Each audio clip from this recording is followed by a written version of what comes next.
See, that's the problem I'm going to have. I'm going to stare at the camera.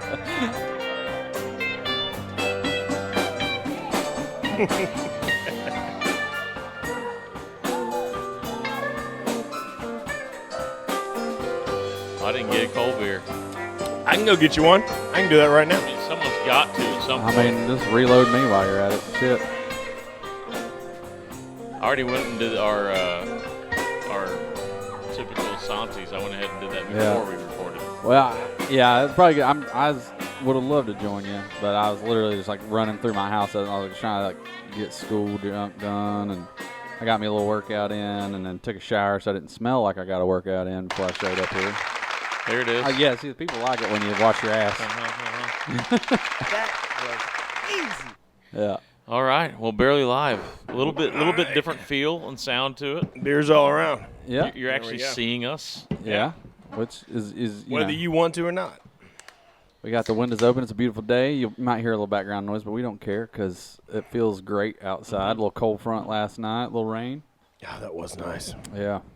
I opened the windows last night. It felt good. Yeah, I didn't open the windows, but I listened to that rain. I got up this morning. I had getting the kid in the car, and Jesus Christ, it was actually a little cool out there. Did you get any thunder and lightning? We didn't. I got a little bit. I didn't hear any. Yeah. We had to have gotten a little thunder because Norman freaked out and did his whole crazy thing. I meant to get the record player going. We'll do that here in a second. Yeah. So little things are a little tad bit different. We got some copyright issues now if we want to be legit and legal with Spotify. Yeah. So even our intro song got flagged. Like that was the main song that got flagged. Which Really? Is like, yeah. Yeah. Which we did for every episode. Yeah, for which a I lot of love years. that song. I thought you wrote it. Which that last song kind of has that same kind of like bluesy kind of vibe. That's an old Bandito song. But yeah, so we're gonna plan is to play some songs in the background for us. Yeah. Right. That's always been the vibe anyway. Play the music for us. That one guy that's been leaving them 1-star reviews is gonna be thrilled. I know. This is your day. This is your day. He's been yelling about our music for years. I know. He's gonna be so happy. Totally. So I mean, I would think you have enough music at this point. We wouldn't need to use anyone else's. Well, we can with the record player and the Yeah. Bandito stuff. I mean, hell, right now I could be playing some Bandito in the background. You could be. Maybe we will. Maybe. All right. Yeah, well. And then one day it will be copyrighted, and then Spotify will come back 5 years from now and be like, "Hey, you can't do that." Yeah, exactly. Like, well, but I'm them. They're me. I'm still sitting here just so worried that everything is like. Yeah, I keep staring at the camera. It looks like it's recording. I'm trying to get used to I'm it. just there's a lot going on here. Yeah. I got to make sure all the levels are right. Levels look good. Yeah. I'm happy with that. And we've definitely recorded entire shows without recording them before, so that's not out of the realm of possibility that we fuck this up. Yeah. I'm just saying. Y'all don't know that because you never heard those shows because they didn't get recorded. We sat here and talked for 3 hours into microphones for no reason. Okay, so I got that on now. So the way we got kind of got this double layered here, you got the audio and the video recording. At first, I didn't have the audio for the actual cameras, but we're not using those anyway, so it doesn't really matter. I got to stop staring at that screen. That's just bad. Like I keep looking at it. And I'm looking at it. Then I see myself in the screen looking at the screen. I'm like, that's not. Looks like you're slapping Doug right there too. Like, I don't know what to do with my hands. We got to figure out. So I figured we haven't done this in a while. When was the last time we did it? January or something? Yeah. Christmas? Was it Christmas? It's been a while. Did we do? We did. Did we do we did a Christmas? No, I don't think we did. I think we talked about it, and then it fell apart, Yeah. and it fell apart, and it fell apart, and we just never got a day. I don't think we did a Christmas show this year. Well, We should have. We should have. But everybody's busy, man. You know, busy. Lots of things going on. Whoa. sorry, that was actually an accident. Just testing that out. I like it. But yeah, so it's been months, which is not out of character for us. So. Which means we have a lot to talk about. We actually do. We got a lot of I love Budweiser. a lot has happened in there's been a lot going down. Been a lot going down in the podcast world and the friend world too. Yeah. We lost old Larry. Yeah. Latrell. I think most of the people listen to this show or listen to the other, or at least are familiar with the Taylor Trash podcast. So those of you that listen to that, you already know Larry Latrell passed away a few weeks ago now, I guess it's been. But yeah, he'd been fighting prostate cancer for a whole long time, and it finally, he finally got tired of fighting it, and he went out on his own terms There's a lot to be said for that. Sure. But yeah, I got to pass it comfortably at home with his friends, his family. But yeah, so Will be missed terribly. Yeah, I was never super close with Larry. I'd known Larry through through the Drake podcast for years. Of course, we'd met a handful of times in various ways and places and stuff. But always a stand-up dude. Always had a good time when I was around him. So yeah. And I feel like we always had a reciprocal kind of podcast, not a war or like anything like that, but they would say things on their podcast. We'd come on here and be like, how can they say that? Like, and then we'd say things and like, there were definitely some subtle kind of little back and forth things. And it's funny because I called him when he kind of made that announcement that he's retiring from being a patient. Yeah. I think we talked a couple of days later, and it was definitely an emotional conversation. And I told him, because, this is probably the last time I'm talking to this guy. Yeah. And he knew that. I knew that. And so I told him that we're not going to stop giving his podcast hell. Like, I let him know that when he lays down to make his final rest, he'll know that we're still going to talk shit. We don't talk shit about it, but we just talk trash a little bit, the same way they talk trash. Yeah. I told him that we're not going to stop ever doing that. No. That ours is still the best, even though we call it the worst. Yeah. And he definitely, when I said that, clearly it meant something to him because he got super emotional when I started talking about that. And I was working on a painting. I forget, it was from the Blind Side, a permit scene, and I painted his name into the painting, just like real loosely. Only I'll ever know how to find it or see it in there. But I showed that to him, and I said, "Man, your name's going to be forever in this painting." And some dude bought it. That's awesome, man. That lives in Naples. Okay. So I told him that. So yeah, I sent him a message probably that day that he made that post, or maybe the next day. I don't know. I sent him a text, and along the same lines. I just kind of sent my.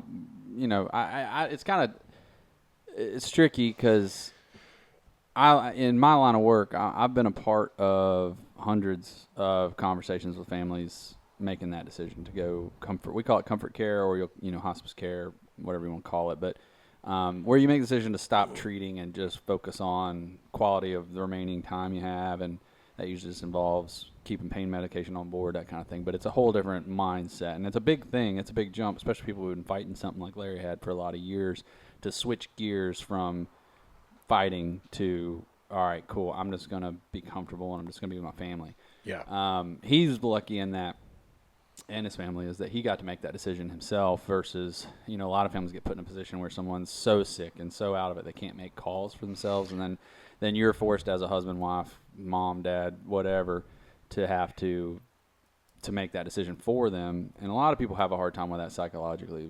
Yeah, I don't think Larry wanted to do that. No, and so that was the gist of my message to him, was like, that takes a lot, to make that decision. I said, I've been there. I don't have any way of having a point of reference of knowing what it feels like personally. I was like, I've seen other people hundreds of times have to do it.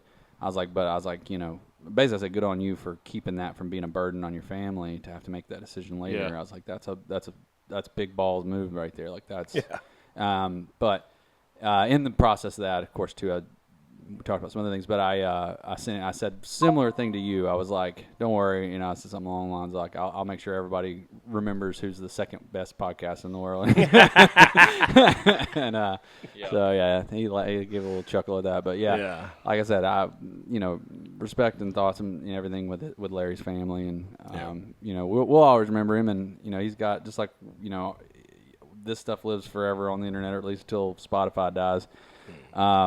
Larry's shows are out there, so it's kind of neat that he got to leave a piece of himself for the world, at least for some level of time frame. Well, I'll tell you what, Spotify's not going anywhere. It doesn't seem to.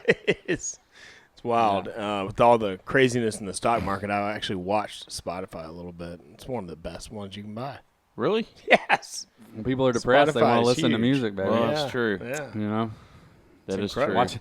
Hey, my 401k may be dead, but I can still listen to some good jams. That's right. They call it the blues. Yeah. They call it the blues. Oh, we got the blues. My 401k can't die if it never existed. The last Great Depression spawned jazz. And, man. and the blues and swing and all that. Yeah. Who knows what's going to come out of this? That's true. Probably not anything that good, but something will come out of it. Well, speaking of Larry and all those guys, Yeah. I'm listening to the podcast they did since Larry passed and how they're kind of talking about everything. But it sounds like that old Mosquito Lagoon's coming back. I've heard some. I did hear that. The grass is back, and I don't know if they're trying to keep that a secret or not, but we're here to tell you, get on down there. Go on down. No, it's just good to hear that fishery is in good health again. And that's a testament to all of the groups and individuals that have spent decades fighting for and promoting policies at a state level and Amen to that. Really trying to bring it back. It didn't come back by some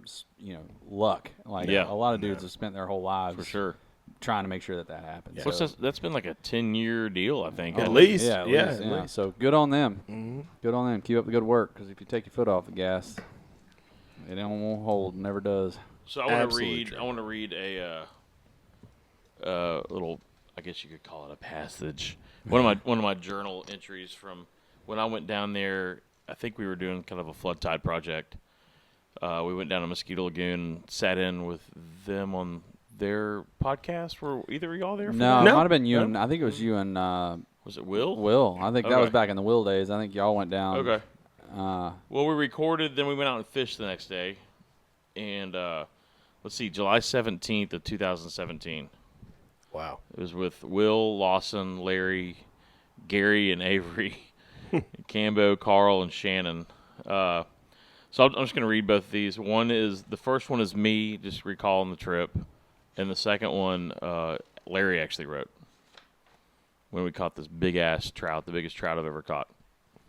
So after almost a week at ICAST week, so maybe y'all were at ICAST at some point, I bet. That year I may have. I don't remember many of those ICAST trips. I neither confirm nor deny. So we came in hard to the trailer park, Larry's fish camp, House of Mosquito Lagoon.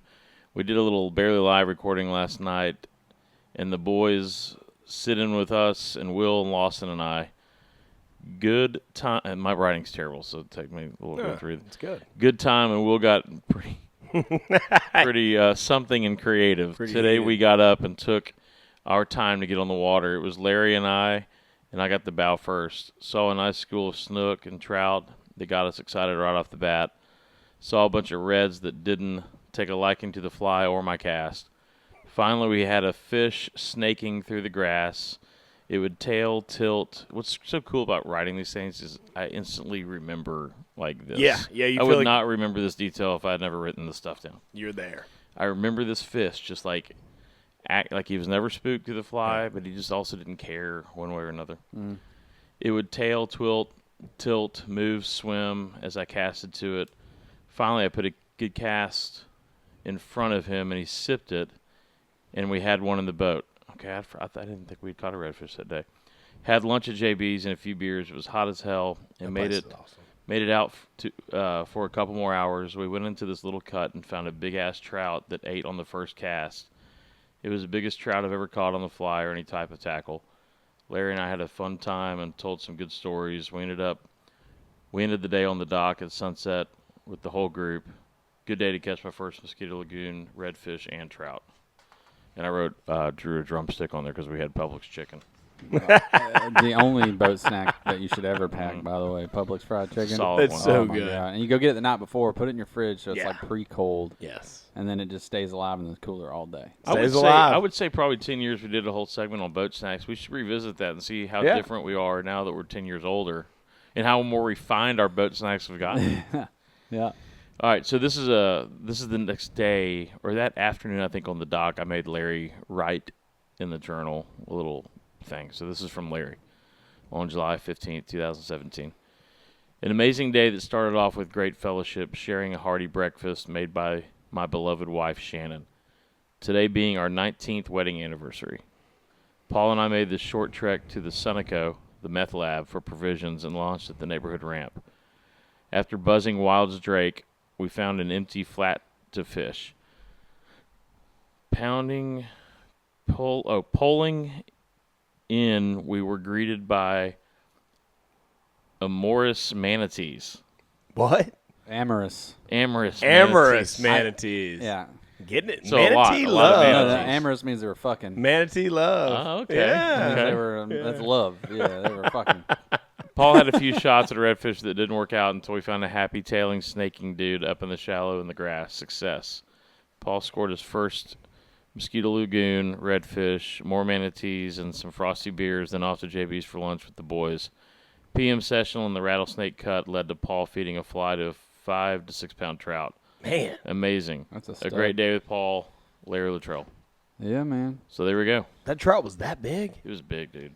Wow. And I remember it was so hot. And Yeah. I remember it was up on this hump. It was almost looked like this flat with this anthill in the middle. Yeah. And he was on top of that Just hump. sitting there. I guess it was a perfect spot for bait to be swimming and kind of get raised up from all sides. Did it look like a bonefish? Yeah, it looked like a big snook. Yeah, or a big, And, big snook. Yeah, and he was just sitting on that hump. I casted the fly 5 inches from his face and he just nailed it. But then it was like a wet sock. He Yeah. had no fight. And then I felt bad because it took a while to Yeah, revive it. yeah, I mean, yeah. that Too much thing, oxygen up there. And, dude, it yeah. was hot. Yeah. So, but I'll never forget that. And what's just cool is just bringing back those little details like that fish snaking, and I just remember that. That's cool. There's so many people that, and even myself included, that wish I was doing this. Yeah. You know. Yeah, but the thing is, just start it. Yeah. Yeah, just What start if, now. What if you live another 25, 30 years? Sure. You'll have 25 or 30 well, years. let's be honest. Okay, but you won't have 40 years, but you'll Yeah. have 25 or 30, whatever Yeah. it is.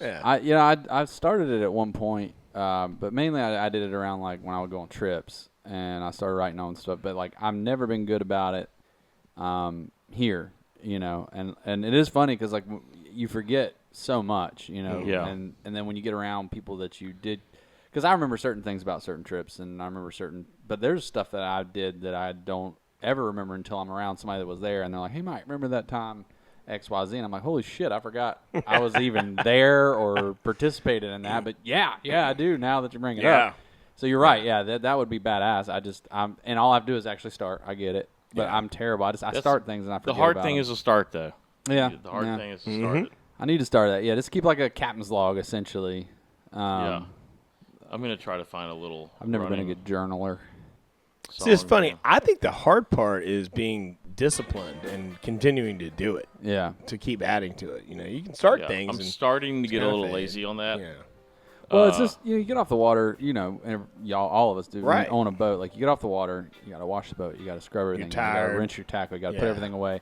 You get everything tore down. By the time you're done, yeah, I mean, you shove something to eat in your face, or Mm-hmm. in our case, like your wife, and she's like, hey, you're on bath time tonight, or Yeah. you got to do something. The kids Sure. freaking out in there, go handle, Well, with that in mind, most of the time, if I write about fishing here, it's most of the time the next morning here in Yeah. the studio. Right. Yeah, Like I come here to do those kind of things, so I have the availability. When you go to the hospital, yeah.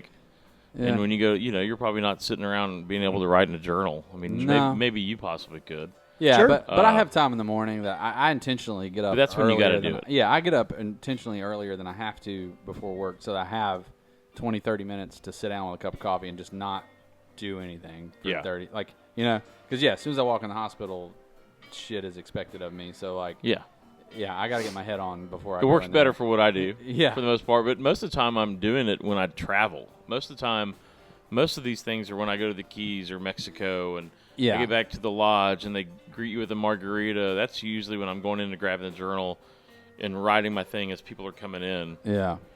It creates good conversation too. People, I've done that well on a couple trips where I really did a good job of tracking them, and I have a journal with a few trips worth of stuff in there. But as far as my daily here, I would like to keep that stuff too, because I mean realistically, we fish way more here than you can fish. learn from it. Yeah, And you also never know when people are going to enter or exit your life.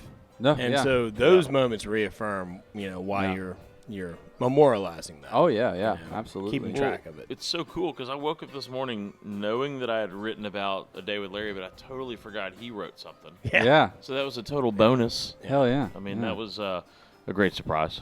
So Yeah. It's really cool. for sure. Yeah, and I can hear like before you even open your mouth. I never obviously read your journal, but before you even open your mouth, I knew because I know Larry. I know how Larry speaks. I know how Larry writes. I've read some of the stuff It he's sounded written. like him. And I was like, I know what's about. Like, I know how this is gonna sound. Like, Yeah. And when he hit like word, like when he dropped the amorous and Amorous, he did manatee, the fellowship, and Amorous. all those words. Like, you know. So for those of y'all that didn't know Larry, that's how Larry spoke. Yeah. Like, that's how Larry Yeah. conversed. Was that eloquent kind of speech, and that's the way he did things. So it's before I even heard it, I was like, I know how this is going to sound before it comes out, and it didn't disappoint. That was Larry through and through. It's right cool there. to think that way. Like, I don't read much. I know Doug and you and Mike. Yeah. You guys read a lot. Yeah. So let's. What if you've read think of an autobiography you've read before where you almost feel like you know the person so well because you've read it, and like, I wonder if it works that same way. And like, you read a book about someone, you almost kind of feel like you know them and how they spoke because of that same type of thing. Yeah. Or someone that can create a character so well. That Oh you feel yeah, like you yeah. know them. I mean, I don't know that I haven't read a lot of autobiographies, to be honest. I've read a lot of biographies. Yeah. and I've read a lot. I guess of that's more history. common. A lot of histories about people. Yeah. I haven't read a lot by people, but yeah, to the point of characters, there's there are, especially in like series, if you read like a series of books, there is like you start developing like this picture of that person in your Yes. head. Yeah. So like when something happens in the book, you're like, oh, I know how this person's going to react, because you feel like you understand that person's mindset. That's why people read a book and Yeah. then they later see the movie and they go, "Oh, the book is way better." Yeah. Because they added their own imagination. Yeah, they to built read. that guy a certain way. Yeah, Yeah. I mean, Sand County Almanac. I mean, that's somebody writing their own thoughts, and you kind of get an idea and Yeah. stuff like that. So That's never bothered me, the whole movie thing, because I've never read the book. No, it always bothers me a lot whenever like, and not even like just like descriptive, like Yeah. oh, he had black hair. Like none of that stuff really bothers me. Yeah. What bothers me is like the vibe you get off the, and that comes down to the actor being able to. But honestly, it comes down to the actor interpreting the character that they're reading the same way that I interpreted that character. You know? And then being able to portray that. So, but every once in a while, man, you get one you're like, fucking nailed it. Nailed like, it. That person, or at least me and that person are on the same wavelength. Like that's exactly how I thought that person some would be. will disappoint you, and I don't mean to talk, crap, but like a river runs through it. I mean, I had read that way before I ever saw that movie. I feel like the Brad Pitt character pulled it off pretty well. Yeah. I feel like Norman, though, I think he... That definitely wasn't Norman. No, McLean. not the Norman that I had in my head. Well, and the way the story's chopped up. Yeah, it lot. is chopped up. Yeah, But I think Brad Pitt pulled off, the brother well. Like, at least the vibe of the brother. That he's a kind of damn wild good and, actor. like, Yeah. That was a good one. I Damn like good that one. They Much, called it Shadowcast. yeah. Rainbow, was it Shadowcast? Yeah, it was Shadowcast. God. Well, you got a new one, a Rainbow Cast? I'm not joking though. I did have somebody the one time, Rainbow a Cast? long time ago. I shit you not, in a fly shop when I was working in a fly shop, I had a guy come in and ask me if I could teach him to shadow cast. And I was like, Oh, you mean tie knots in your leader? Because yeah, I can show you that all day long. Because that's what's gonna happen. You start fucking whipping that thing around. Yeah, but I'll tell you on a cheesier note, one that I feel like nailed it pretty good. cheesier than that. Yeah, it's because it's. I don't know if any of y'all ever read Clive Cussler. Don't look at me. I did one the Dirt time Pit series in an airport. I Yeah, did. yeah. He's very much like my grandmother was really into him. And my yeah. dad's really into him. But he writes it's the classic like It's like Louis L'Amour. It's the classic hero, good guy, bad guy, adventure. Good guy, mystery. bad guy. But this character's he basically it's all about diving and ocean, and he runs boats, and it's pretty cool. It's He does all the pirate stuff. Yeah, but it's cheesy. Yeah. But the main character is this guy named Dirk Pitt, and he's like this, he's very much the man's man, ladies guy, whatever. Dirk Pitt. But Dirk they made Pitt. they That's made like a one NASCAR driver. They made one single movie out of one of these books, and it was called Sahara. Matthew McConaughey. Oh, that's a good movie. They never made actually. any more because there was big lawsuits that came out because Clive Cussler didn't like the way they did his book. It was a whole thing. Yeah, so yeah. they never made any more. But Matthew McConaughey as Dirk Pitt, as soon as the movie started, I was Yeah. like, that's him. That's Nailed it. fucking Dirk Nailed Pitt. it. Like, it was very much that, handsome, big guy, athletic, witty, but also, cool. And, I was like. Permanently suntan. Yeah, I was like, nailed it. There it is. There's Matthew McConaughey. There you go. That's Dirk Pitt. It's funny how that shit works in your head, though. Oh, yeah. Good. Yeah. I can see that, though, if you read a lot and you see a movie and nothing's really panning out. Yeah. I like to just see the movie. I'm a picture book kind of guy. Can you even name one, though, that was – I can name one that was better. Lonesome Dove. That was actually – It's been so long since I read Lonesome Dove or watched that movie. I don't know that I could comment on that, but the movie was amazing. But, I mean, Robert Duvall, come on, bro. Robert Duvall and Tommy Lee Jones. Mm-hmm. Yeah, but Duvall, he took the show on that. Remember Diane Lane? Oh yeah. That was permanently. Jason Murcher's in it too. Yeah. For a split second. Where? He's like one of the boys that goes to the back door of the brothel and get in the back steps and he's told, "Get out of here." Boy. Like early on. I think so. Yeah. Well, it's like 12 hours long. I don't remember when. Yeah, that's when Gus first goes to the brothel. How many times have you read that book? I've read it 4 times. Well, Lonesome Dove? Yeah. I read it's a big one. I read it a long time ago. I haven't read it. I'll tell you another Duvall movie that I really like that kind of is not on the radar is something Secondhand Lions. Did you ever watch that? I heard it was a great movie. Michael Caine and I heard it was Duvall. great. I don't know if it's a book or not, but it's I haven't watched. They end up adopting this kid. Well, he's their like great nephew or something, but he gets dumped on him. But basically, they've lived this like extraordinary life, and Michael Caine's telling him the story of their life. But even while he's telling it, he's like, "You don't believe all this, right?" Because he's like telling it kind of in like a theatrical way. But like Duvall's his older brother, he's a grumpy old guy, kind of like the Gus character. But it's badass. Like it is such a feel good movie, but so well done. And so if you haven't watched Secondhand Lions, it is kind of a cheesy feel good warm movie, but it's badass. Like those guys, Michael Caine and Duvall together, just. You can't beat Bob Duvall, so man. Good, dude. Bob. He is so good. Yeah, he and Doug had coffee this morning. Old Bob.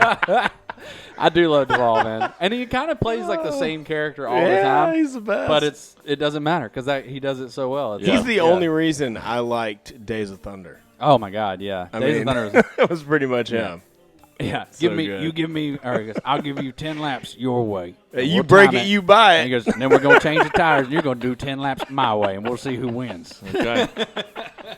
I love it. I remember seeing that one in the theater. Oh, that was a good one. I think I went and saw Top Gun like 10 times in the theater. That's a good one. I don't go to theaters much anymore, but I went specifically to the theater with the remake of Top Gun came out because the original, you can't appreciate the original unless you see it in a theater. Like those jets and the big seeing that on a big screen. You mean the part 2, the Maverick? Yeah, okay. I went to the theater just to watch that in theater, and it's cheesy. It is what it is. I liked it though. I liked it. But I was like, "There's no way I'm watching this not in a theater. Well, you got to go see jets fighter." It's funny you would mention that because we just lost Val Kilmer. Yeah, we did lose. I mean, do you remember him in Tombstone? Remember in Tombstone? Yeah. Oh yeah. Did y'all see Doc Holliday? That was incredible. Did y'all see the? There's a really good documentary on Val. Yeah. Have y'all seen that? It's hard to watch. That surprised me. I didn't realize I didn't know he went to Juilliard and was like some prodigy child actor. Yeah, I had no idea. Yeah. I honestly thought, in my head, in the back of my head, because I liked all of his movies, I'm like, I bet he's just like a crazy, weird asshole. No.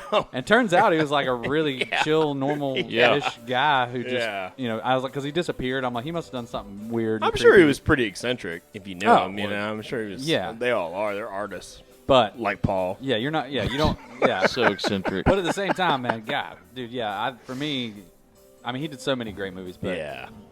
Doc Holliday. Nobody. Oh my gosh! Everybody's a couple people have tried, but nobody will ever be Doc Holliday again. That is Doc Holliday. Yeah. Even if it's so far off of the real Doc Holliday, it doesn't matter. Doc Holliday himself can't be Doc Holliday anymore because you think about Kilmer. Remember just how pasty and sick they made him look too. Oh yeah, he was just always that tuberculosis, and he had that somehow through a movie screen you could tell that even though he was sweating, it was that cold, clammy sweat. That wasn't that wasn't like sweaty palms. Yeah, I gotta just point this out. You know where he was from, right? I don't know. No, Doc Holliday.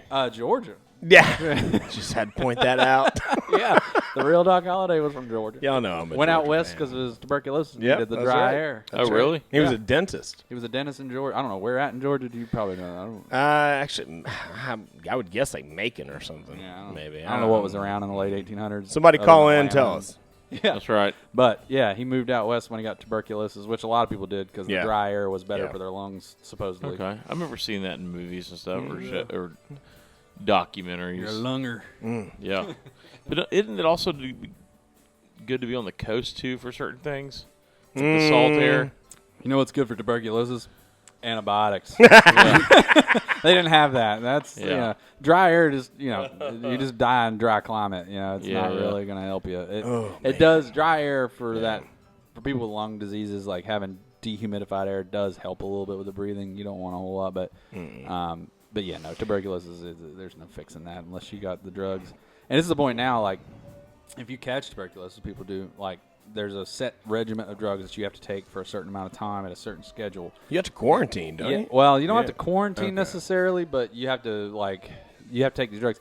They're so damn serious about it. They send somebody out from the State Department that checks on you, knocks on your door daily. Hey, take the fucking pills. Because it's such a risk to the community. You remember that trip we were on in the Bahamas? I thought I had tuberculosis. I was so bad off. I thought you were having a baby. I mean, it was terrible. But yeah, they come knock. They track you and make sure you're taking your medicine because you're a threat to the community at that point. So they don't play around with it. Take your pills on schedule, as scheduled, every day.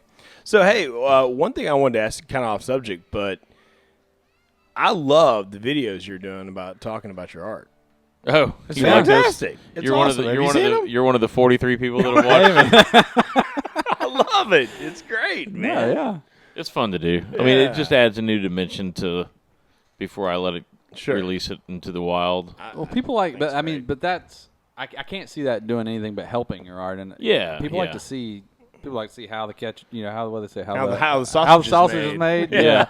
Because, a lot of ways, I think, especially nowadays with technology being what it is, some people do this generated art and they, print it out on canvases and stuff. And it's not that there's anything inherently wrong with that, but to watch somebody go through a process like you go through to produce one of these things. Yeah.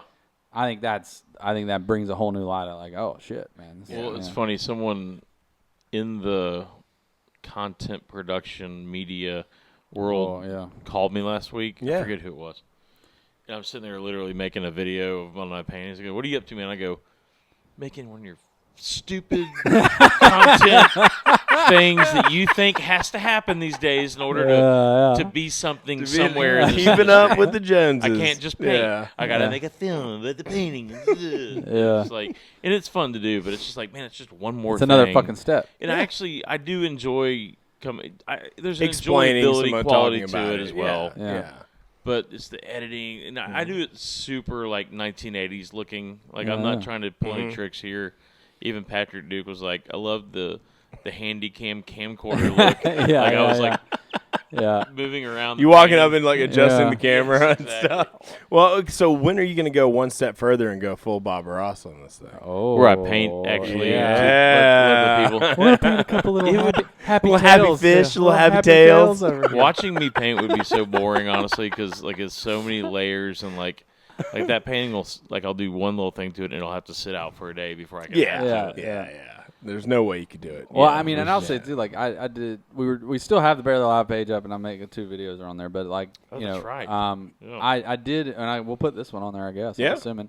But I did one little video about working on the boat, and working on a boat's a pain in the ass anyway. But then to have to set up 2 cameras, and then you gotta make sure capture. I gotta have a little more light in here because I can't fucking see what the thing. Even though I could have been done with this 20 minutes ago, but I had to get the angle on the camera just right, and then you drop something and you're going full plumber. Yeah, exactly. Well, then I'm a dumbass and I talk too much. So then I'll start explaining what I'm doing, and then I realize I've been talking for 20 minutes because that's me. No, I can't. I can't imagine though. Like for fun, I like to make these guitars. I can't imagine making that guitar and actually explaining how I'm doing it. Yeah, that's right. Yeah. I have enough trouble just making the guitar. And then you got to go edit the thing. Yeah. It's God. It's the editing, and then trying to match everything up and cut scenes in and music and then exactly. I'm not a boat mechanic, and so everything I did, I just did. Well, you're not yet. Yeah, never. But everything I did, I know some things. I've learned some things along the way, but just the hard way. And so everything, I felt like I had to use that. I had to qualify by hey, you should probably ask somebody who actually knows what they're doing. If this I'm doing it this way, but probably shouldn't be done this way, or there's a better way to do it. I'm certain. Yeah. Then like I'm barely getting this done myself. Like, don't do what I do. Yeah, that's fine. No, it's a pain. It's a pain in the butt. But yeah, my favorite thing. I don't watch very many TV shows or anything at home. My thing I do watch is YouTube videos, and I've had this addiction. And I don't sail. I have never sailed. I don't know shit about it. I think it's a cool idea to be able to use wind. To get I think it's very cool. I just don't have any use for it. I don't either, and I don't have any back. The only use I'd have for it is if I had enough money to have a boat big enough to sail to like the Bahamas and tow a flats boat with it. Like that would be awesome. Which I have nowhere near that kind of money, so therefore I have no use for it. What's the way I feel about hiking? Yeah. Like, I don't mind hiking if I'm going to fish, to shoot something or catch something. Yeah. I'm not gonna hike. But I'm not gonna hike. I'm not gonna hike to hike. Fuck that. I don't walk anywhere. I don't really like walking that much. But like you're walking to nowhere just for fun. But there's a whole line of YouTube videos out there. These people just work on sailboats, like about these old sailboats. Oh, they're beautiful. Rehab them they're and then like sail them and shit. Yeah. I actually only watch them for the work, and then once they start sailing, I'm like, and I'm done. But like, I don't care about watching you float around. Like that's fine. Oh yeah. But like watching people do fiberglass work and like, it's. I don't know, man. We probably just lost one of the 15 listeners we have. Yeah, I watch that shit religiously. I follow my Instagram subscriptions are mostly guys working on sailboats and girls. There's a couple of ladies that do it too, but like it's mostly people working on sailboats, and it's badass. And they're usually just like these hippie dudes that just like live out in the woods, and they're like, I'm working on my boat. And they get I'm like, nothing better. where do you get your money? How do you eat? Yeah. That's all they do. That's all they want to watch is how-to videos. Yeah, it's so much fun. I watch YouTube how-to videos. You got YouTube TV? No, just YouTube. That's I it. watch this guy in Charleston working on Hughes. It's been fun. He's cute too. I wish but part of me like having done one video and working on my boat. I'm like the amount of these guys put out videos every week, and right? And it's good content. Like they actually film well and they have it all set up. And I'm like the amount of effort, not only to like rebuild a giant fucking sailboat, but then to have this production as well to like and they don't have it like they're all doing it themselves or like their wives helping them, but none of them have like a crew like with a camera following around like on TV. So I'm like, man, I can't imagine like actually getting anything done if I also had to manage. Well, I think those people, and that's what I think is really cool about it, is you see someone's passion laid out in front of you and sort of described step by step. Who was the guy that used to do This Old House? Yeah. Bob Vila. I mean, that was an awesome. Yeah, I think he worked on the same house for like 20 years. Like, it was always like, all right, today this entire 30-minute episode we're going to replace a banister. Yeah. Just one piece of the banister. Yeah. We're going to show you how to do that. This was really cool. That's neat. What was the original how-to thing for sure? Mm-hmm. I couldn't stand when that was on. Now I'm looking for Bob Villa how-to stuff all the time. Dude, I just redid the whole. We're talking about shit we've been up to. I just redid the whole front of my house. I saw the pictures. It's really? amazing. Yeah. Did you repaint it's incredible. Oh yeah, I did everything. I haven't seen it yet. So my house is brick and had some vinyl and it had some. My porch had all these old. A couple of the posts on the porch were rotted and like it just was out of date and the painting color scheme was awful. We always hated it since we bought the house, but we haven't had any time or money.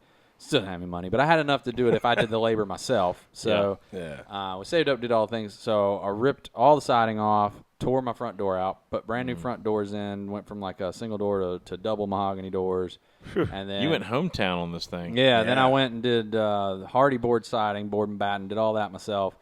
And then after that was done, I painted, of course, painted all the siding and stuff. I still got to finish the doors. I got to do some lacquer on them, but painted the brick. And then I'm an asshole, so instead of just buying the brick paint, because there's two different ways you can do this, right? And there's two different theories, and people argue back and forth because I read a whole bunch before I did it. But there's brick paint that you spray a primer on, then you spray the brick paint on, and that's fine. But people say, oh, you're trapped moisture in the brick, and then your brick will degrade, or it'll peel after a few years, and blah, blah, blah, blah. And if you don't do it just right, so there's all this stuff about painting. Yeah. Then there's a second line of stuff that you can do. It's mineral paint. And it actually absorbs into the brick and adheres chemically with the brick. So you're basically painting brick onto brick. So it's porous. Yeah. And it remains as porous as the old brick. Right. So you still get breathing. The brick doesn't degrade. And it will never peel off because it's chemically bonded to the brick. Okay. It's a lot more expensive. But when I was doing the research, it's like, oh, yeah, you can spray it. You just need a special tip and blah, blah, blah. I'm like, okay, cool. Because I have a big paint sprayer. I'm like, I'll be able to spray it. It won't take that long. It'll be fine. You have a paint sprayer? Yeah. So I do now. I bought one. Anyway, so I was like going to do all this stuff. And then when I got the stuff, it wouldn't spray. Like I went and rented the biggest sprayer that I could rent because mine wouldn't do it. So I went to buy the biggest one I could do, the biggest tip I could find. Yeah. And it's still just clogged. So I've been painting my house by hand. Oh boy. Because I have all this expensive ass paint, and I still want to use that paint. Yeah. But the only other way to do it is you roll it, and the rolling will do like the face of the bricks. Yeah, but it does that fine. But mine has deep gaps in the grout. Ugh. So it's not like nice and shallow where a thick nap would like get it. Yeah. No, I got to go in. So I've been hand painting between every crack of the bricks on my entire house. Can you imagine the horror of Paul painting a house? Taking the same meticulous approach that he does to a painting. Dude. I'm going to paint this house. No. 15 years later, he's like, still haven't he's got it on done. side. I need to just hire some help just because it's man labor. It's not hard. Like, there's no skill involved. Like it's paint by number, man. The lines are there. You just got to get in the cracks. Mm-hmm. And so I've been working on that, and then I'm painting the trim. The nice thing was my sprayer. I could still do all my trim and all that stuff with the sprayer, but. Yeah, it's that's what I do on my days off. The house looks great. The front of the house is done. Do you have a photo? Yeah, the front of the house is done. I would like to see it.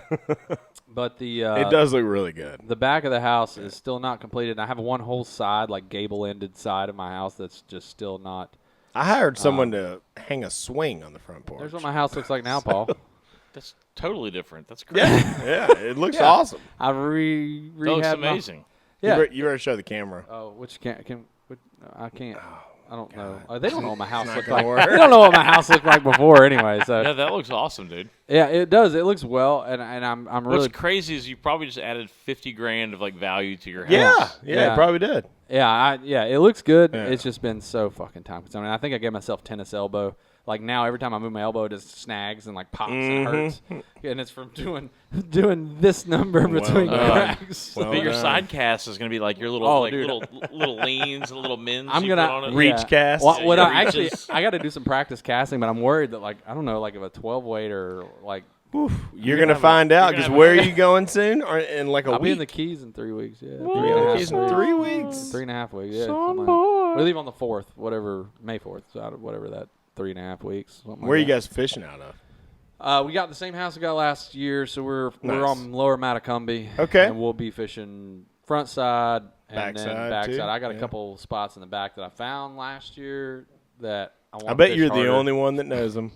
I bet I ain't. In fact, this one, when I told one of the guys I know down there, I asked, typically he doesn't tell us spots. He'll tell us like broad spectrum. Sure. Like, fish this kind of area or whatever, but he's never. So for all you Keys people that may be listening, Call Baker. my He'll tell buddy has intentionally not told me spots because Yeah. he doesn't want to be the bad guy on Oh, yeah. on the island.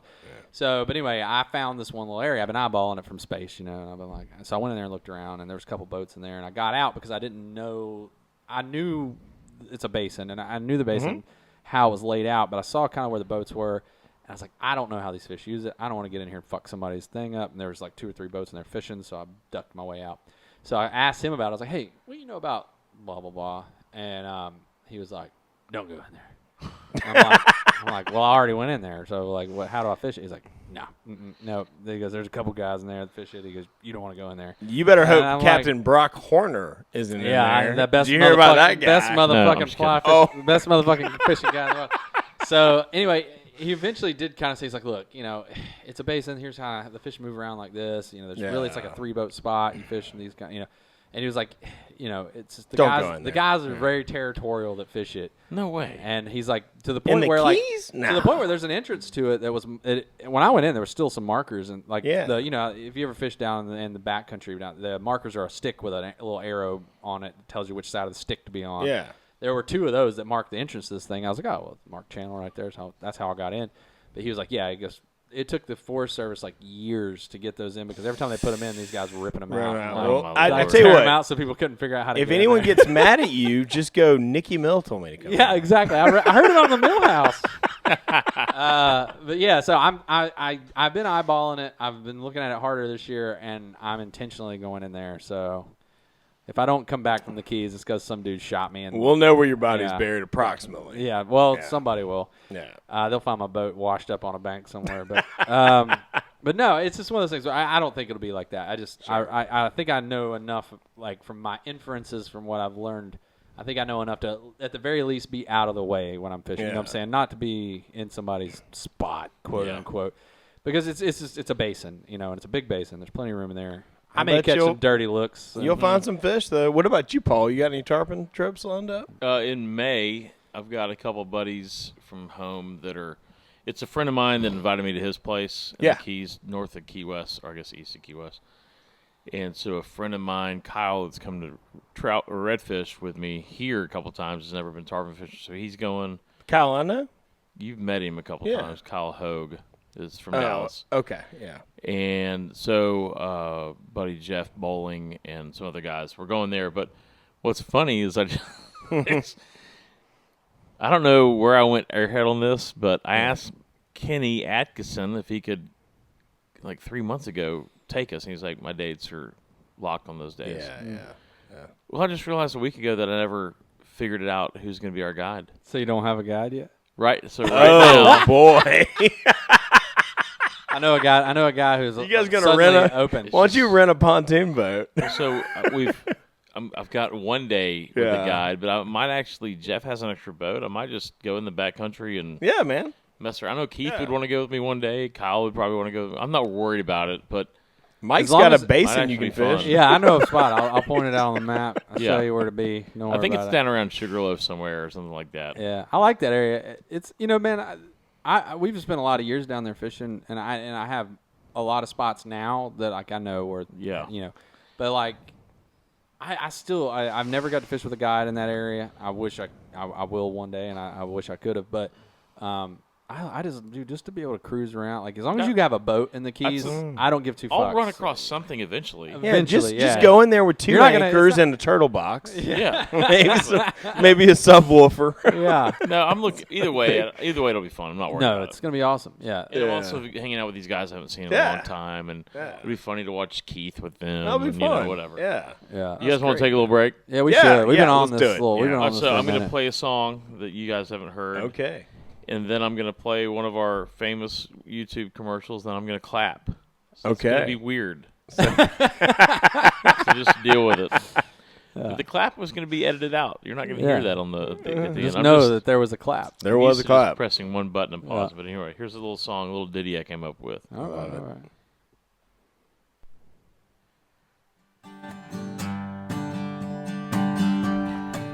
Well, I saved up some money to go fish in a faraway place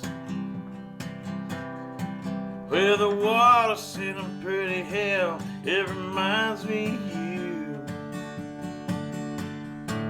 And gear costs a lot of money. Well, I might be screwed. You never casted a fly rod before. What the hell do I do? Here's what you do. If you want to be a good fly fisherman, get an arm sleeve full of tattoos. And you gotta look just right. Let's get you in a 4Runner or a Subaru. That's what you do. Yeah, that's what you do. So your girlfriend's got a place on the Madison River in Montana. Girlfriend's family. Oh, yeah. And your uncle's best friend's ancestor knew Lefty Craig. Of course. You spent a summer water rafting, got into Jackson Hole.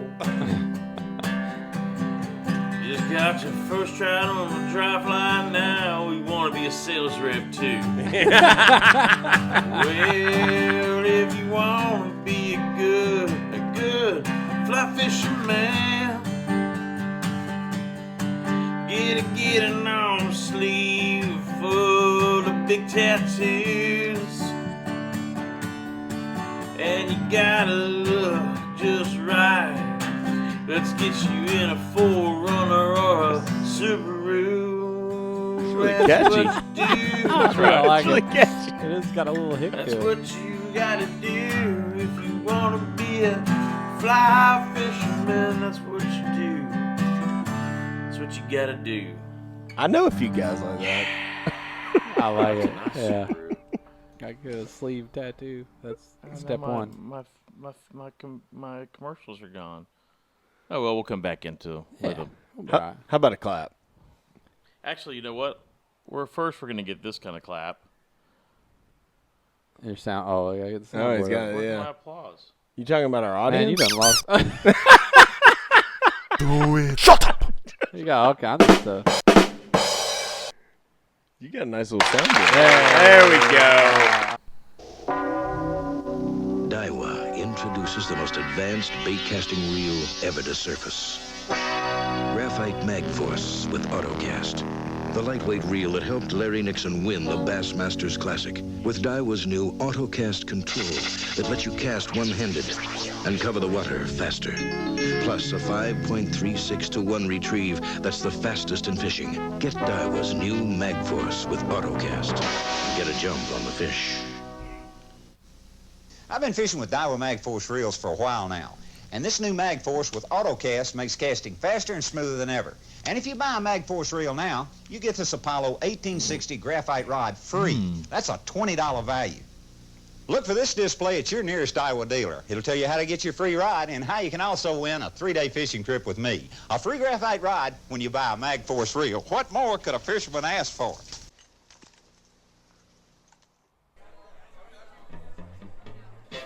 I love that, like, a fishing rod in the 80s cost $20. I know.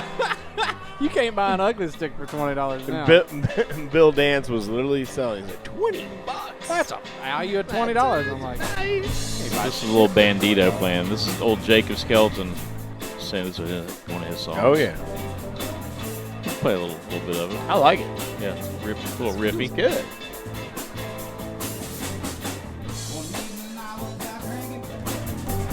Oh yeah.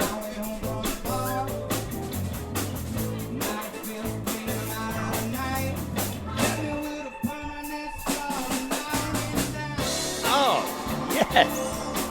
I like a little. Yeah, that's old Jimmy on them keys over there. Yeah, I like them keys. All right, we're back. Yeah. We do have, let's see. Yeah, what's on the docket? Yeah, I mean, we've already got quite a few things going so Sure. far. I like that. I've gotten back in touch. We had an author on the show like 10 years ago. Yeah. It's crazy that we can say that now, 10 years ago. Yeah, So we yeah. can. Can we really? And 10 years? we have his brother, actually, this time. Let me find his name. So his name is Roger Klingstingrier. Roger Klingstingrier. Can you spell that? Doug, do you really need me to spell Can you use for it in a sentence? Klingstingrier. He Klingstingrier. says that the second G is actually silent. So Really? Klingstingrier. Klingstingrier. Okay, cool. So he's going to be on here later talking about some books that he's recently kind of gotten, he says, a lot of acclaim for recently. Cool. Yeah, that'll Fly be great. fishing books, right? Apparently, Yeah, some fly fishing books. I've never heard of him. You would think that name would kind of be highlighted a little feel like bit. I've read a Seriously, you lot never of heard of fly fishing books. Klingstonryer? You have? No. So he's got a few titles he's going to talk about with Okay. us. And Yeah. it might be kind of cool. I don't know. I'm excited. Yeah. And we've actually got Doug was able to talk his I don't know if you'd call it a pet. Well, it's not a pet, but it's Randy. Randy the raccoon's coming in as well. Yeah. Later. He's really set up shop in my house. It's pretty Well, you've been wild. feeding him. from He's got a before. whole thing. Yeah, Now, let's talk let's about be honest. Okay, look, I love raccoons. Everybody knows that. But where I ran into the trouble was I sort of started feeding and kind of adopted a feral cat. Man. His name is Svoot. Svoot? Svoot. Svoot. Yeah, I stole it He's from Swedish? I stole it from a Progressive insurance commercial. Oh, okay. Yeah, in Swedish. So Svoot. Svoot. I like that name. His name's Svoot. Svoot. He just started showing up, and unbeknownst to me, he doesn't always finish his meals. So I forgot to bring in the food one night, and Randy found it. Oh, boy. Yeah. And you get one of those raccoons in a pattern, can't get them off. No. Well, should we go ahead and just get him in here? Well, I'll tell you, before we get him in there, I have a raccoon problem in my house as well. So well, don't hurt him. No, I don't ever. Well, let me rephrase that. I've hurt some raccoons in my day. I haven't hurt these raccoons yet. But I had the cats. We kind of like about a year ago. Finally, my cats were just getting to be too much in the house. I've always been like anti-outdoor cat because I just don't like them killing birds. I don't like them free range. Right. Like you'd never let your dog just free range cat. But my neighborhood's full of free range cats, and I was like, but finally my cat. Well, at least one of them Tastes was like just getting chicken. so pissy, like literally pissy. He was like marking shit in my house and just getting to be a real fucking dick. Can't do that. And so I threw him out of my house one day. I literally just grabbed him by the scruff and just threw him in the front yard. Now, granted, I have cat doors and things that they can get back in. So, Whoa, you have a cat door? Yeah, well, the house came with them. Wildcats can come in? They don't. Just my cats come in. My cats are big enough. There's not a lot of bobcats running around. Well, I mean, like just a cat that's not his. No, they haven't. Wildcats. They haven't. But the plus side of that I did like was I could move their food outside. And so we started feeding them in the garage with like a tiny feeder. So that like I didn't have to, because cat food's kind of stinky, and I was like, it was nice not to have that in my house. So I was thrilled with that, but then I started finding the thing knocked over and all the food gone, and I was like, I know what this is, because the cats couldn't do it, so because it's like had a latch. I was like, something with the fucking thumbs. So trash pan. Some with hands got a hold of this. So one day I was sitting in my living room, and it was like an afternoon, and I hear something rattling in the garage, and so I run over there, and I open the door, and there's two raccoons just fucking like sitting there, like, and they like looked at me, and I looked at them, I was like, oh, you motherfuckers, and they bolted out the cat door, and I was like, all right, so I can't feed my cats in the garage anymore, it's not feeding in the house. I pledged revenge, but I haven't taken it on them. No, don't. If I do anything, I'll trap them because they're easy to trap, and then I'll just take them out of the swamp through the somewhere. garage? Yeah. Do you have a cat door through the garage? Yeah, I have a side door to my garage. I have a little cat door there, and then there's so a it's cat just door open door policy right now at your place. Yeah, and I mean, whatever. There's a cat door into the house from the garage, but then nothing ever like the raccoons never came into my house, as far as I know. The raccoons. So mine got a little out of control. So I decided, just for entertainment's sake, I would set up one of my game cameras on the front porch. It's got video capability. And this is during a period where Becca was making me watch some show I didn't really want to watch. So I would set up. So you would pretend to watch show. So I set really up my phone as a monitor on the coffee table while we're watching the show, and I can see live feed of the front porch. Yeah. Things got a little dicey. So I realized Randy had friends. Randy. One of which is a possum. Oh yeah. And I had this video, and Mike, I'm going to have you posted on YouTube on our page later. Okay. It's a riot. It's like they're literally taking turns. And when Randy gets a little too greedy, the possum's like, Yeah. He's like, and backs up and rubs his paws together. And the possum will get his bit, and he'll start chewing. So then Randy gets in there, and it's a whole mess. I had so one of my coworkers, Jen. She's hilarious, but she had this possum, like kind of like your situation. But she named this possum Crash, and he was just like he was always on her sunroom porch or whatever. And she had a little dog, and they had a little dog door. Anyway, so kind of similar thing. Like Crash would eat food and whatnot. She'd feed him. He didn't care. He was a nice little possum. Well, one night she was sleeping in her bed, and she felt something hop up on her chest, and she thought it was her little dog. So she's like laying there like half asleep with her eyes closed. She starts petting what she thought was her dog. And she's petting it. And she just kind of like opened her eyes. And she was like, it was fucking Crash, the possum. No way. In her bed? Yeah, on her. Like on her chest in her bed. And she was petting him. Like That's amazing. She was like, yep, that was the end of that. I had to seal up the doors. No more Crash. Oh, man. Oh, Randy. Hey, buddy. Oh, hey, man. What's up? Dougie, what's up, man? Not much, man. How you doing? I'm great, man. I'm great. I really appreciate y'all having me on here to talk about just coon stuff. And I don't usually see you when the sun's out. I told you No, man. My eyes don't work worth the hell right now, so I was crossing roads over here, not even caring if cars were coming. I almost got my ass Well, I'm glad ran over. Yeah, I guess you saw we had the window open. Yeah, came on in. Came on in. I heard y'all in here talking about possums and possum powder and grease. You still doing that stuff, Mike? No, that's not me. That's Richard Queso. Richard Queso, that's right. Yeah, man. he's probably not. You might want to stay clear of him. He also has some coon claw powder and some other. Man, I know, man. He's chased my ass down a few times. We've kind of come to an understanding, though. Yeah, we're all good, I think. I just don't trust Richard. He's no he's hell. not to be trusted. We've got babies all the damn time, and I'm just giving him the baby so he doesn't take me. We have a thing, an understanding. So hey, it all Randy, works out. I've been meaning to ask you because come on. you're looking well fed. Oh man, And- you've been wasting a lot of food. Not wasting because I've been eating the shit out of it. But That's what I'm wondering because I'm curious to know what do you prefer, the dry food or the fancy feast? let's just say I want that lasagna recipe. Is it what's your girl's name? I forget her name. Becca. Becca. Man, she can make that cheese dip again. That'd be great too. And I like possums and all, but that damn possum you got on your front porch, I saw. he can go. He can Yeah, go. yeah.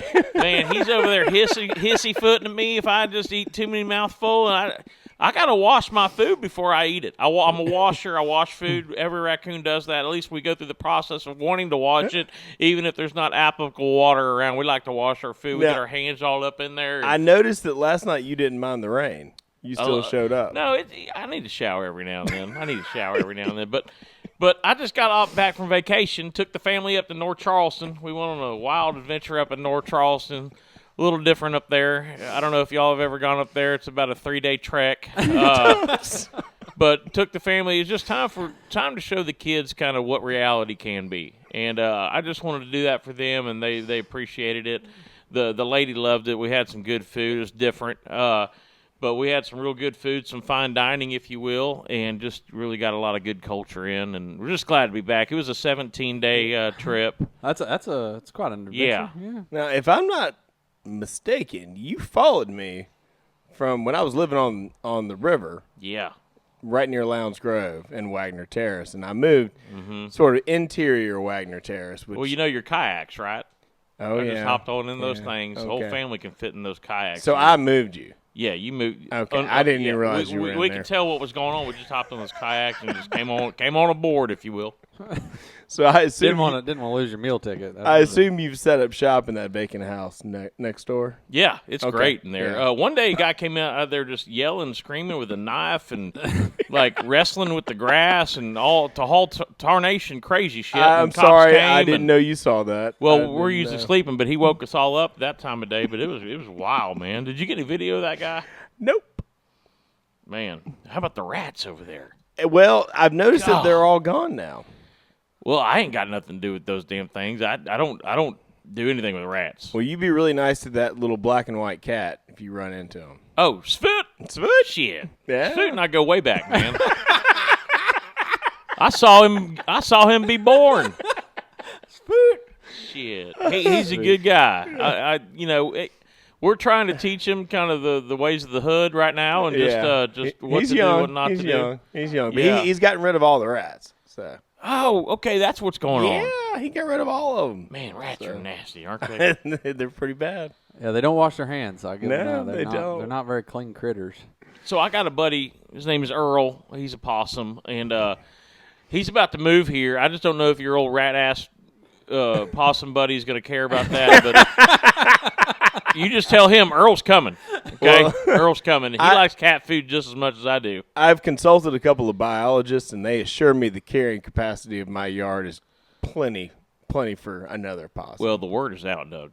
You're feeding. If you're feeding, we're coming. You know what I'm saying? Yeah. I think there's right now there's about 15 of us. We're looking at bringing the whole damn family. I told all my friends in North Charleston we're coming. Now, I know for a fact, and I'm not trying to embarrass you, okay? I'm not trying to embarrass you, but I think it's a great place for you to share with the people. I know that you came up a little early in the evening and you saw a lot of that stuff that was on the ground next to the bowl of food. Mm-hmm. You probably didn't know what it was, but I happen to know you kind of tasted it a little bit, and it's actually catnip. and I think it had a pretty profound effect on you. Man, I was doing all kinds of twists. You were. I saw you in the front yard. Backspins I didn't in the know front if you yard. had gotten into something really bad. I was kind of worried. Oh, man. What do y'all call it when your dogs get all crazy and do a bunch Zooming? of... Oh, I was zooming. Zooming and pooning, whatever you want to call it. I don't know. Got them zoomies. You kind of reminded me of one of those panda bears on YouTube. You were doing little front rolls. Well, we're related to bears. We're type of bear. Okay. Yeah, that makes sense. You know, a lot of people don't know that, but we just got them cool-looking little hands. These little hands. Yeah, I know. Get all touchy-feely and stuff. But yeah, I appreciate y'all letting me come by. We're just heading down to the Circle K down here. Going to go see rummage through their trash can and see what they got. They always got something good. I'm sure I'll see you tonight, right? Michael, you're looking good, bud. Well, thank you. I don't know that have you seen me before? Well, there's a chance I could have seen you from far away. Kind of like a looking good from far from good, that whole thing. Yeah, well, you know, I do look better from a distance, so there's that. Yeah, that's true. That's true. You been fishing much? No, I ain't been fishing none. Man, I'd like to go fishing sometime. Yeah. I used to go out in his backyard and mess around out there, but there's not much you can do. You can play with the oysters a little bit. You can't get too close to them tailing fish. They scurry away. But I'd love to go fishing with you guys sometime. They do scurry away. I think you'd have a hard time if you got a. You think I can cast that fly rod? You got thumbs, I think, right? It's kind of it's a semi thumb. It kind of goes in line with the first finger, about the same length. You can do a little something with it. Yeah, well, half the assholes. We'll get all tricky with it. I better take fishing. How you at swimming? Old tricky thumb. You're good at swimming, right? Oh hell yeah! Okay, man. Shit. Yeah. I've seen a lot of you Ken out there swimming around. Y'all like to swim between them islands out there. What's Ken mean? Your family, relatives, your kin. Oh, coon Ken. Yeah, coon Ken. Okay, yeah. Randy, what's the favorite thing? What is your favorite thing? Excuse me, to find. Just kind of laying around, trash can, whatever. Somebody left it out. Man, have you ever dropped a lollipop on the ground in the dirt? And there's just dirt all over it. I love finding those lollipops. You like sugar? Oh, I love sugar. God, I love sugar. I don't care if it has a mound of shit and dirt all over that thing. I'll sift through that stuff. But if I got that lollipop, I love a good old lollipop. What about like you're going to the gas station next? Are you hoping to find like good half a roller dog still? I thought you were going to say Funyun. I love Funyuns. Well, Funyuns, yeah. Because I love onions and having fun. And you throw it in together, that's Funyun. You know what I'm saying? I love Funyunning. How about a nice taquito? Oh, sure. Anything on the roller? Anything on that roller? Let's give it to me. Give it to me, man. But yeah, man. That's right. Well, I'm out of here, guys. It was fun. All right, Randy. Just all right. Windows behind you. I'll see you tonight, buddy. Don't shit on anything on the way out. He is such a man. He's getting out of control. I bet he's control. in the bed of your truck. That's how I know. He's getting out of control. He's getting there. Well, I think I'm going to wake up one night. He's just going to be sitting there. Yeah, he might just be eyeballing.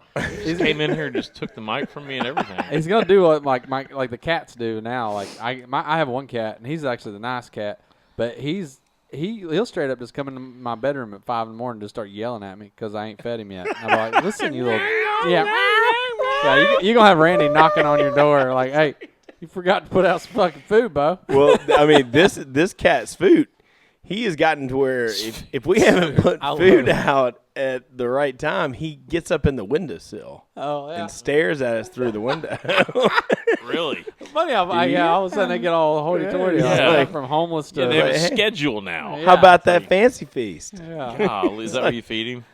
Sometimes it's y'all do dry and... We do dry and wet. The wet's kind of a special treat. So you have a dog. I mean, you have a cat. Yeah. I have a cat. Yeah. His name is Svoot. But those are the best ones to get are the ones that you adopt. Yeah, right? you're not too committed to him. Like one day he just won't be there. And that's fine. And then nobody needs to So know. I'm gonna have to send Mike all these pictures, and he's gonna have to put them up. I've got some pictures of Svoot, and I've got Randy and that possum arguing.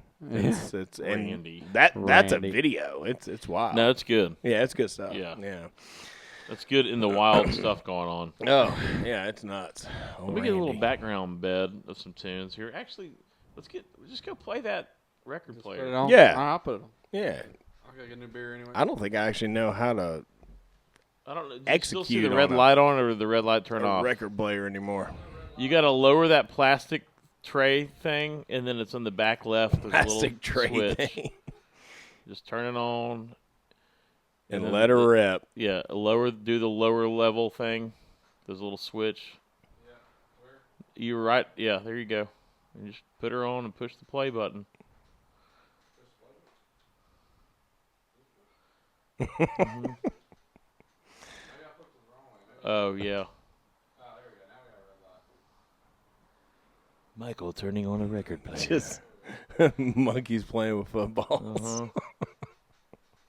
There we go. Thanks, Michael. There you go. You done did it, son. You done did it.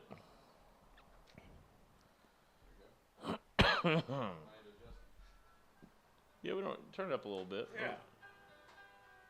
That might be too loud. I don't know. You can keep that plastic thing open. All right.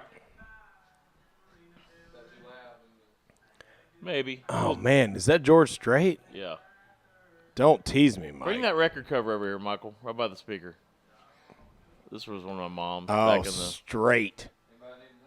Straight from the heart. 1983. I'm good right now. 1983, $7.99. That's got does Fort Worth ever cross your mind?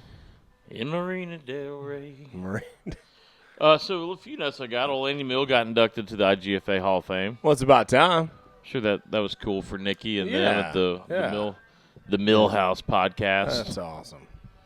Well, you know, like a lot of these, I'm not big on all that kind of stuff, but Andy deserves it, man. As many tournaments as he won, as much as he's done to promote it. The Millhouse thing alone, and the amount of effort he's put into promoting conservation, the amount of efforts they put into promoting, ethical fishing and all these things. Like, you know, I like to make fun of Andy sometimes because he's kind of an easy target on certain things. But like, he would tell you the same thing. Oh yeah, I'm a big target. He actually boosted the economy. But yeah.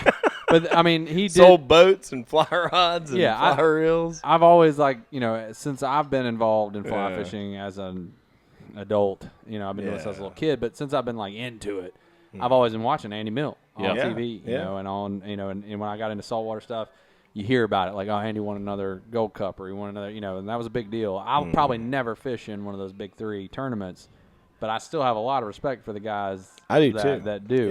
Yeah. In some ways. But I think Andy's been a stand-up dude about the whole thing, and he's always been very, he's very, you can agree with him, disagree with him, you can like him or not like him, but you can't deny his talent and his ability to make fish eat when I probably wouldn't make him eat. For sure. So well, the guy's a gifted athlete. Let's not forget. Well, and I think the thing about it, athlete or not, I think what he brought to fly fishing, and I've heard this said, it's not like I'm saying this for the first time, but the thing he brought to fly fishing was he brought the mindset of a professional athlete to the sport. Yes, he did. And guys, because it was just a good old boys fun time, most of those guys took it seriously. Don't make me think. I'm not trying to say they didn't take it seriously, but they weren't training year round, day in, day out, testing their gear with fucking pulleys and weights. Yeah. He brought his obsessive compulsive behavior, which brought him to a high level of skiing. Almost like analytics in football. But that's how he got to be the skier. Well, he undeniably changed it. Yeah, he changed the mindset of those tournaments. He changed and he won all those tournaments, and then he basically raised the bar. It's like, if you're going to beat me, you're going to have to play the way I play. Did he win all of them? What? He won them all, right? He doesn't have a triple crown, at least does he? one. Not in the same year. He's won all three. Has anyone ever done that? Multiple people have done triple crowns. Really? Dave DeLue. Oh, Dave DeLue did? Okay. In the same year? Yeah. Oh, wow. Dave DeLue's a triple crowner. He's from Charles. Well, he lived in Charles. I don't know if he still does, but he's a triple crown. I think there's 2 or 3 that have done the triple crown, all three in the same year. Yeah. But it is not easy or often by any means. No, I mean, that's being good and lucky. And dedicated. It doesn't matter how good you are. Like, if the fish doesn't swim, you can be the best caster, best fisherman in the world, but if the fish doesn't swim the right way on the day of, it doesn't fucking happen. And these guys have gotten a lot better in the last 15 years as well. The gear, the techniques, the guides, all of it is just, But no, I know. I don't think Andy ever won a triple crown, but I know a few people have. There's a handful. I can't remember all of them. That's really cool. Yeah.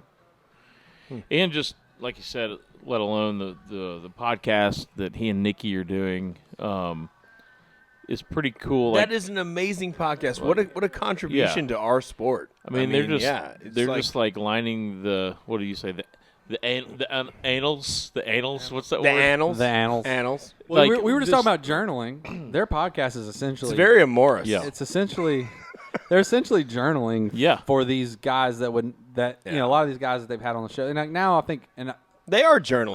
I'm going to say this gently because like the early shows I feel like were more important because they were getting these old heads that are not going to be here very much longer. And that was the purpose of the show. It was like, we need to put this down in some form of recording now because these guys are going to die, and they are because they're in their 70s, 80s, whatever. Now they've shifted, and they have to because they've already talked to all the old heads. Well, they're also bringing in these type A alpha male personalities But and putting them on the spot and asking some tough questions. Well, and nothing about this is negative, awesome. but like now they're shifting gears to where now they're talking to the current guys and the young guys.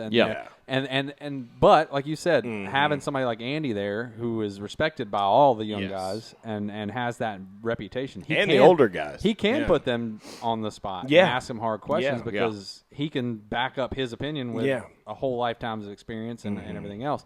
So I still like the show, but I think those early episodes, those early seasons, I don't know the early seasons, but the earlier episodes where we had all those old timers and your Steve Huffs and your like that shit, that's the stuff that's important. And I think that's the thing that they did, that even if their show tails off and things don't continue forever for that show, that will always be there. Yeah. Like, they could finish today and they've done their job. They've done the job. I think their whole point was to curate something. I don't think they ever went about it as something they envisioned running for years and years and years. I think they honestly wanted to curate a collection of conversations with these legends of that sport and have that last forever. Totally. And what is it just as important to maybe go to Montana and Wyoming and talk? Yeah, man. Yeah. I know it's not as like savage and like sexy. warrior mentality that saltwater is, but there's still stories to be had, and I would imagine that's still important. Well, and they've talked to some great I would Western imagine they're guys. going to eventually. They have. And I enjoy that. And I think they hopefully will branch out into that.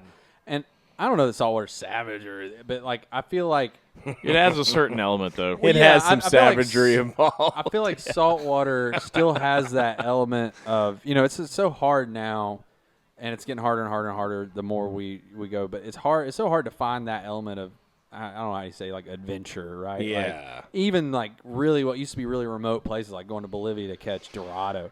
While I still see that as a very remote.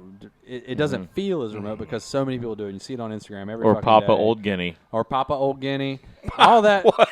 all that stuff. Like it used to seem so.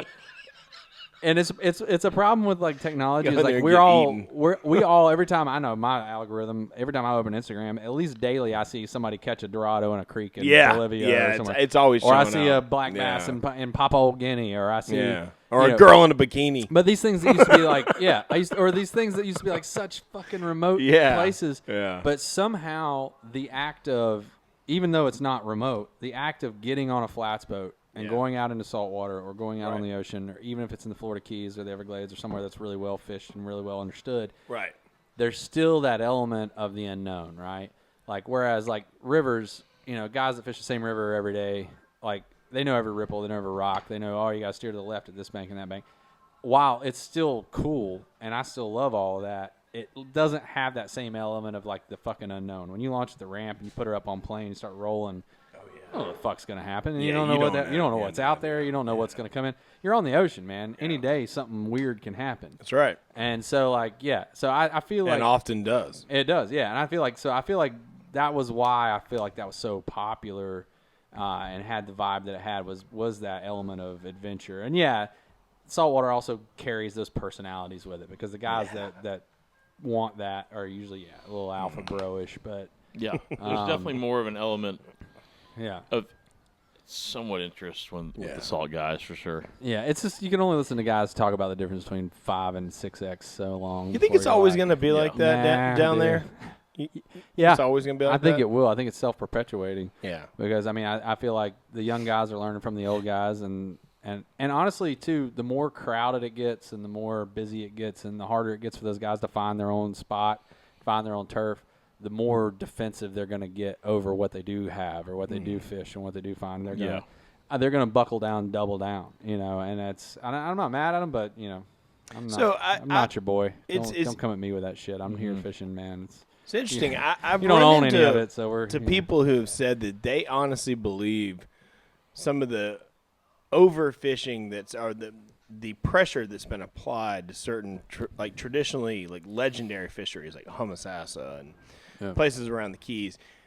They honestly believe it has had an effect on the migration and pushed those fish into places they might not have gone before. So maybe that pressure is going to create new fisheries. I don't know. It could. But I'm not a fisheries biologist. But well, I mean, what could have happened to all those thousands of tarpon that used to come into Homosassa that aren't there anymore? Are they just going offshore? No, they're going somewhere. Yeah. Well, I mean, I don't know.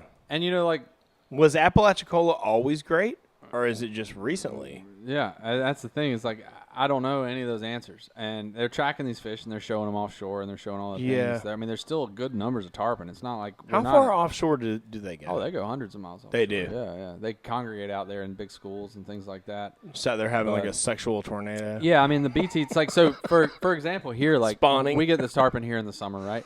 And so your brain would say, oh, well, they migrate up the coast, right? Yeah. They don't. They come, our fish, talking to some of the guys that have worked with BTT up in Georgetown, tagged fish just north of us. Right. And what they found is those fish go vertically in and out from the Gulf Stream. Vertically? Or vertically, horizontally. So they're coming in. They're coming in from the Gulf Stream.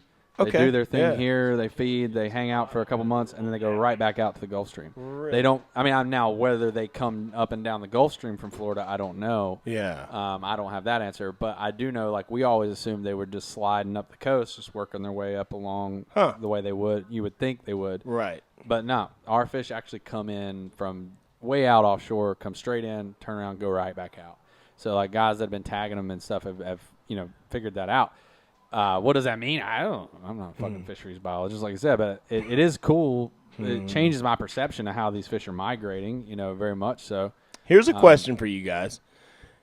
Do you think, if you think about the last, 12 to 15 years, when we were really, even back when we were more aggressively pursuing this stuff, and you were hearing about places and new emerging fisheries, do you think maybe there's something we haven't heard about that's going on right now?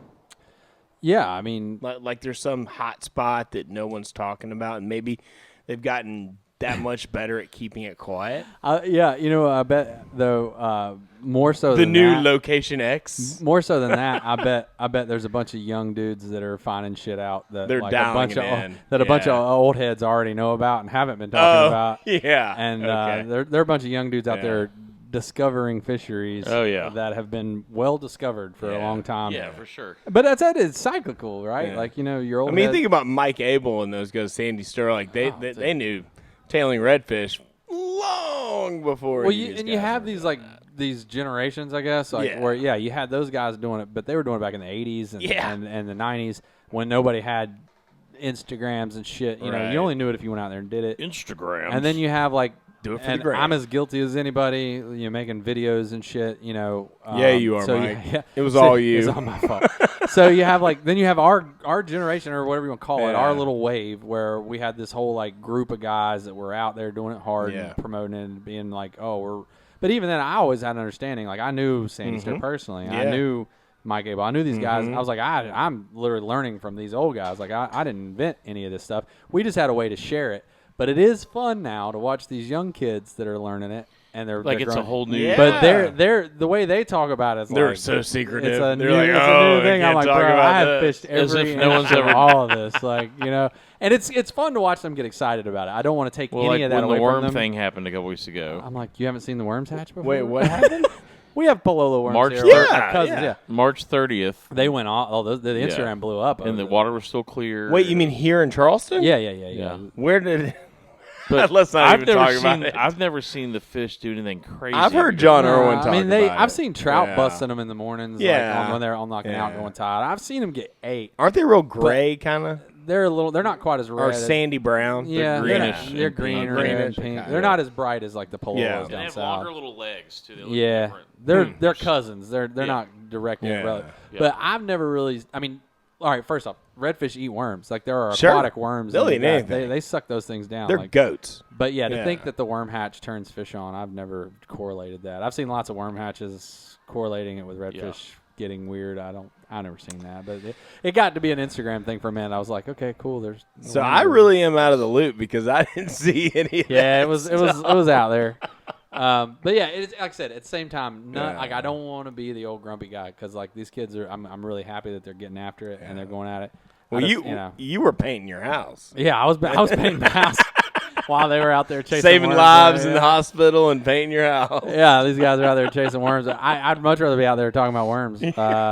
But yeah, it's fun, man. But it isn't. And I'm certain that every fishery is the same. Like this is our little biosphere here. But right. like the Keys is the same. You just have these waves, these generations that replace each other. But I think that to circle it all back, that's where something like Andy Mills' podcast is so important. Yeah. Because it doesn't let that previous generation be forgotten. Right. Like right. Like nobody in the Keys now or South Florida in general can ever say, like they didn't know about these dudes, right? No, like those recordings are forever. Yeah. And I mean, even the guys at Meat Eater have been trying to do that with like deer hunting and turkey hunting. Yeah. They've been trying to kind of, catalog that and say, look, let's preserve it while these guys are alive. Yeah. Because they won't be forever. Well, but I mean, and then think about like just in your own life, like, the way you maybe viewed fishing and resources and things as a younger person. Right. And the way now I'm 40, I just turned 40 this year. I'm 40 now. The way I view fishing and the way I view, the resources around me, the way I see things is much different than it was when I was 20. Sure. And, so I feel like maybe if they have their ears on, because young dudes don't tend to listen to anybody, but if they do listen, I sure as hell didn't. If they do listen, like at least they got some of these guys telling them, like, hey, look, this is how it used to be, and this is the way we treated it, and it killed it, and this is what it is now. We're trying to bring it back, and sometimes all these fishes are getting better now, but like maybe they don't make the same mistakes twice is what I'm getting at. Like maybe they can get, if they listen, maybe they get a leg up on like how to better view the resource, better use the resource, better be a steward of the resource than we were, and then like the previous generations to us were. So, yeah, I'm hoping that it has that effect. I think it should. But yeah, so good on Andy. The that's a big deal. The IGFA. And there are a lot of people that I think I'm personally incredibly proud of, like Benny Blanco, people like that. Oh man, he does dedicating the Lord's so work. much. That dude's on. He's an animal. He doesn't just sleep, dude. He's constantly for good. And the captains for clean water dudes, like, Yeah. you better not hold a meeting about anything to do with Florida water, because that motherfucker will be there with a microphone, like, hey, I heard you was talking about water. Yeah. No, they do awesome too. Yeah. And it's you need guys like that. You need an annoying fucking gnat that's in your face all the fucking time. Like, you ain't gonna do nothing without me putting you on blast. And they have had some things slip through the cracks, but they've stopped a lot of it. Yeah. And every now and then something happens that I don't think they have the ability to stop. Right. No, like some of these flows are still happening. There's too much money. There's too much power. But they've made a difference in a lot of the stuff. Yeah. Now actually has to go through certain channels for it to pass, instead of it just being, we'll pass that. Yeah, instead Well, of being able earlier. to cheaply grease the right dude and slide it under a back door, you got to go through an open channel where everybody can see what you're playing. Yeah, the microscope is out now. Yeah. You mentioned it earlier when you were talking about Larry's backyard. I mean, that turtle grass doesn't just come back quickly for no reason. Yeah. That's not an accident. A lot of dudes spend a lot of time, a lot of money, people and effort. that love and give a shit. Yeah. I mean, can you imagine like our Spartina grass just dying and fish didn't have grass to tail in anymore, and they'd probably still be tailing, but it would look dramatically different. They would just go, I mean, and they probably would abandon and find something else. Well, so we did this podcast with Hilton and Rick, the Sustainable Angler thing, and Hilton has this really cool quote that's at the beginning of one of his films. And he was talking about, like, you can't have the things above the water line without the health of the water being what it is. That's great. And the same thing goes for, you can't have what's in the water being healthy if the stuff above the water. But he said this quote, which I love. It's, we do not inherit our land from our ancestors. We borrow it from our children. Yeah, we borrow it. That's right. Like that's if you think about, like, that's. Like, it gives me chills to think about. Like, because so many caretakers. people grow up thinking, my family left me this land, and I'm going to take as many bass and catfish and crappie out of this lake as I want to because my parents left it for me. Yeah. Well, no, you're actually borrowing it from your kids. Yeah. You're taking your kids' ability to do that away from them. Exactly. That's a really good point. Yeah. I mean, I've got a daughter now. I've got another one on the way in September. Ooh, yeah. But and everybody's better like, make that money. Yeah, exactly. But I don't give a shit. My daughters are going fishing. They're going to spend a lot of time on a flats boat because if you're hanging out with Dad, that's what we do. That's right. But I like to think that my daughters will be able to see and enjoy the things. I mean, everything's changed a lot since I've been down here, but I'll tell you this though: as much as people like to bitch and moan about it, I can still go out and spend a whole day on the water and barely see anybody if I want to. Yeah. Like it is not that hard for me to disappear. You can make Can that I go to happen.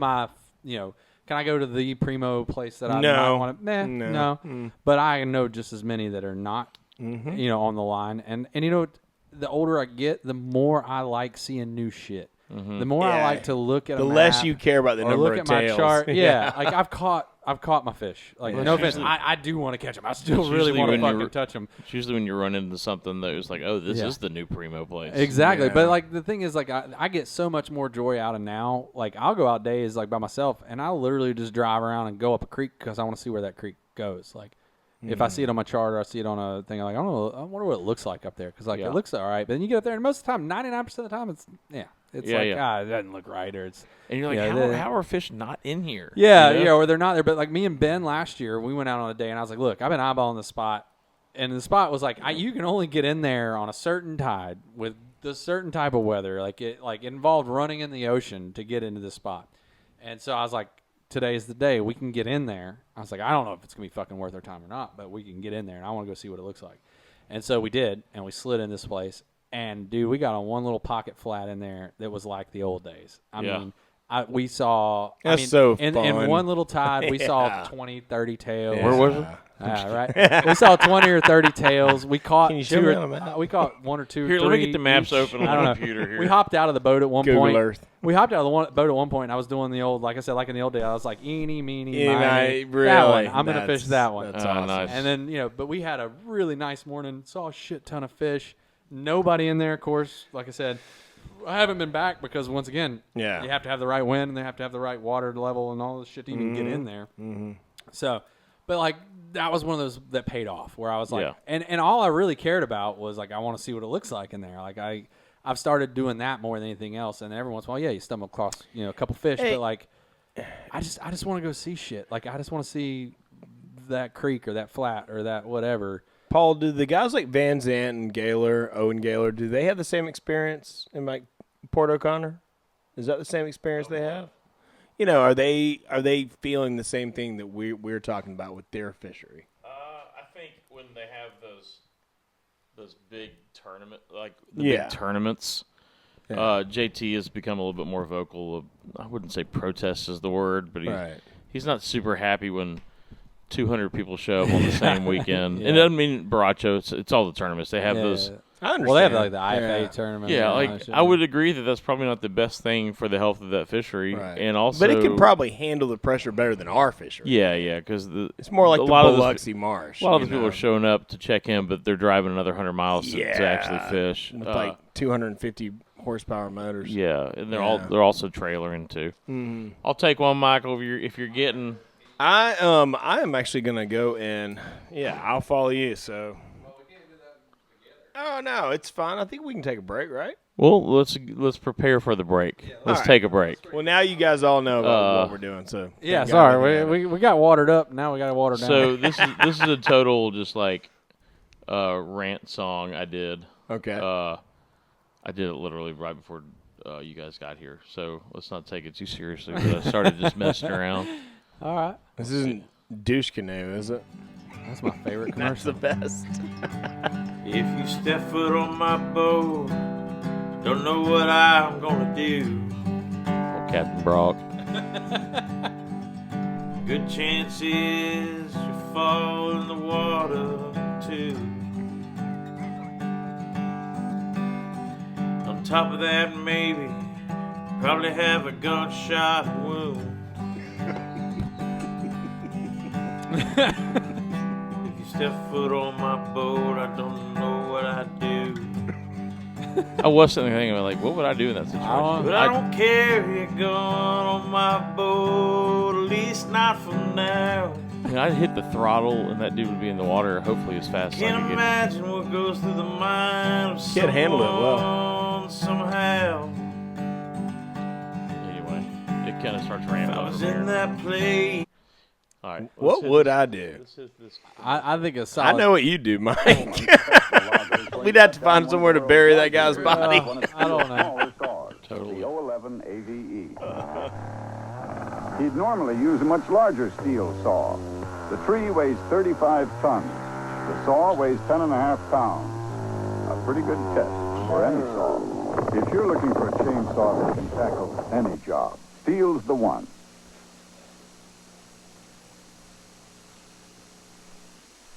You know, when I started dipping Kodiak, made my friend here real happy because it's his brand. Now it's my brand, too. Good and moist with a special cut that packs right, and it's got a big, fresh wintergreen flavor. But don't take my word for it. Just ask my friend here. He really got away with words, don't he? Yeah, I want it. I don't even want to know what that costs. I don't know what it costs, but you know what I do know? I know the sound it makes when it takes a man's life. No, I know I can't afford it. That's what I do. I know the sound it makes when it empties my bank account. I know the sound my wife's going to make when she sees the receipt. I think it's so slick.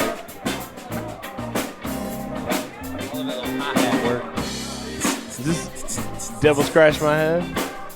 I need to bring this back. Oh, there are them keys. Jimmy Fox.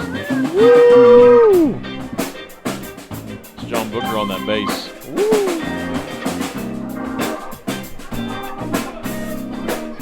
This is the chorus.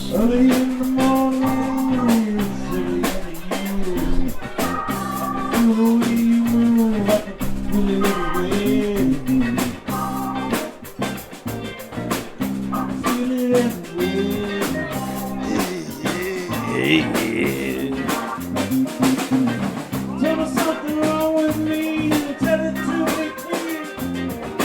I was speaking mixed signals. You're bouncing off my ear. Hey! Go around telling everyone that I'm in my face. About times that I will take. Oh. Oh, I didn't know it Woo! The Jesus. crowd's getting a little loud. Ah, that came in Son. hot. That came in hot. No more whiskey for them. Sorry, I cut the end of that off. A little bandito, local Oh, band. I don't know if Local y'all ever band. heard of them. They're pretty good. Local Pretty brand. good. They have. Reminds me of barbecue. Yeah, that's right. It smells like Smells Martin's. Smells like Martin's. So I got a couple just event update things going on. So Yeah.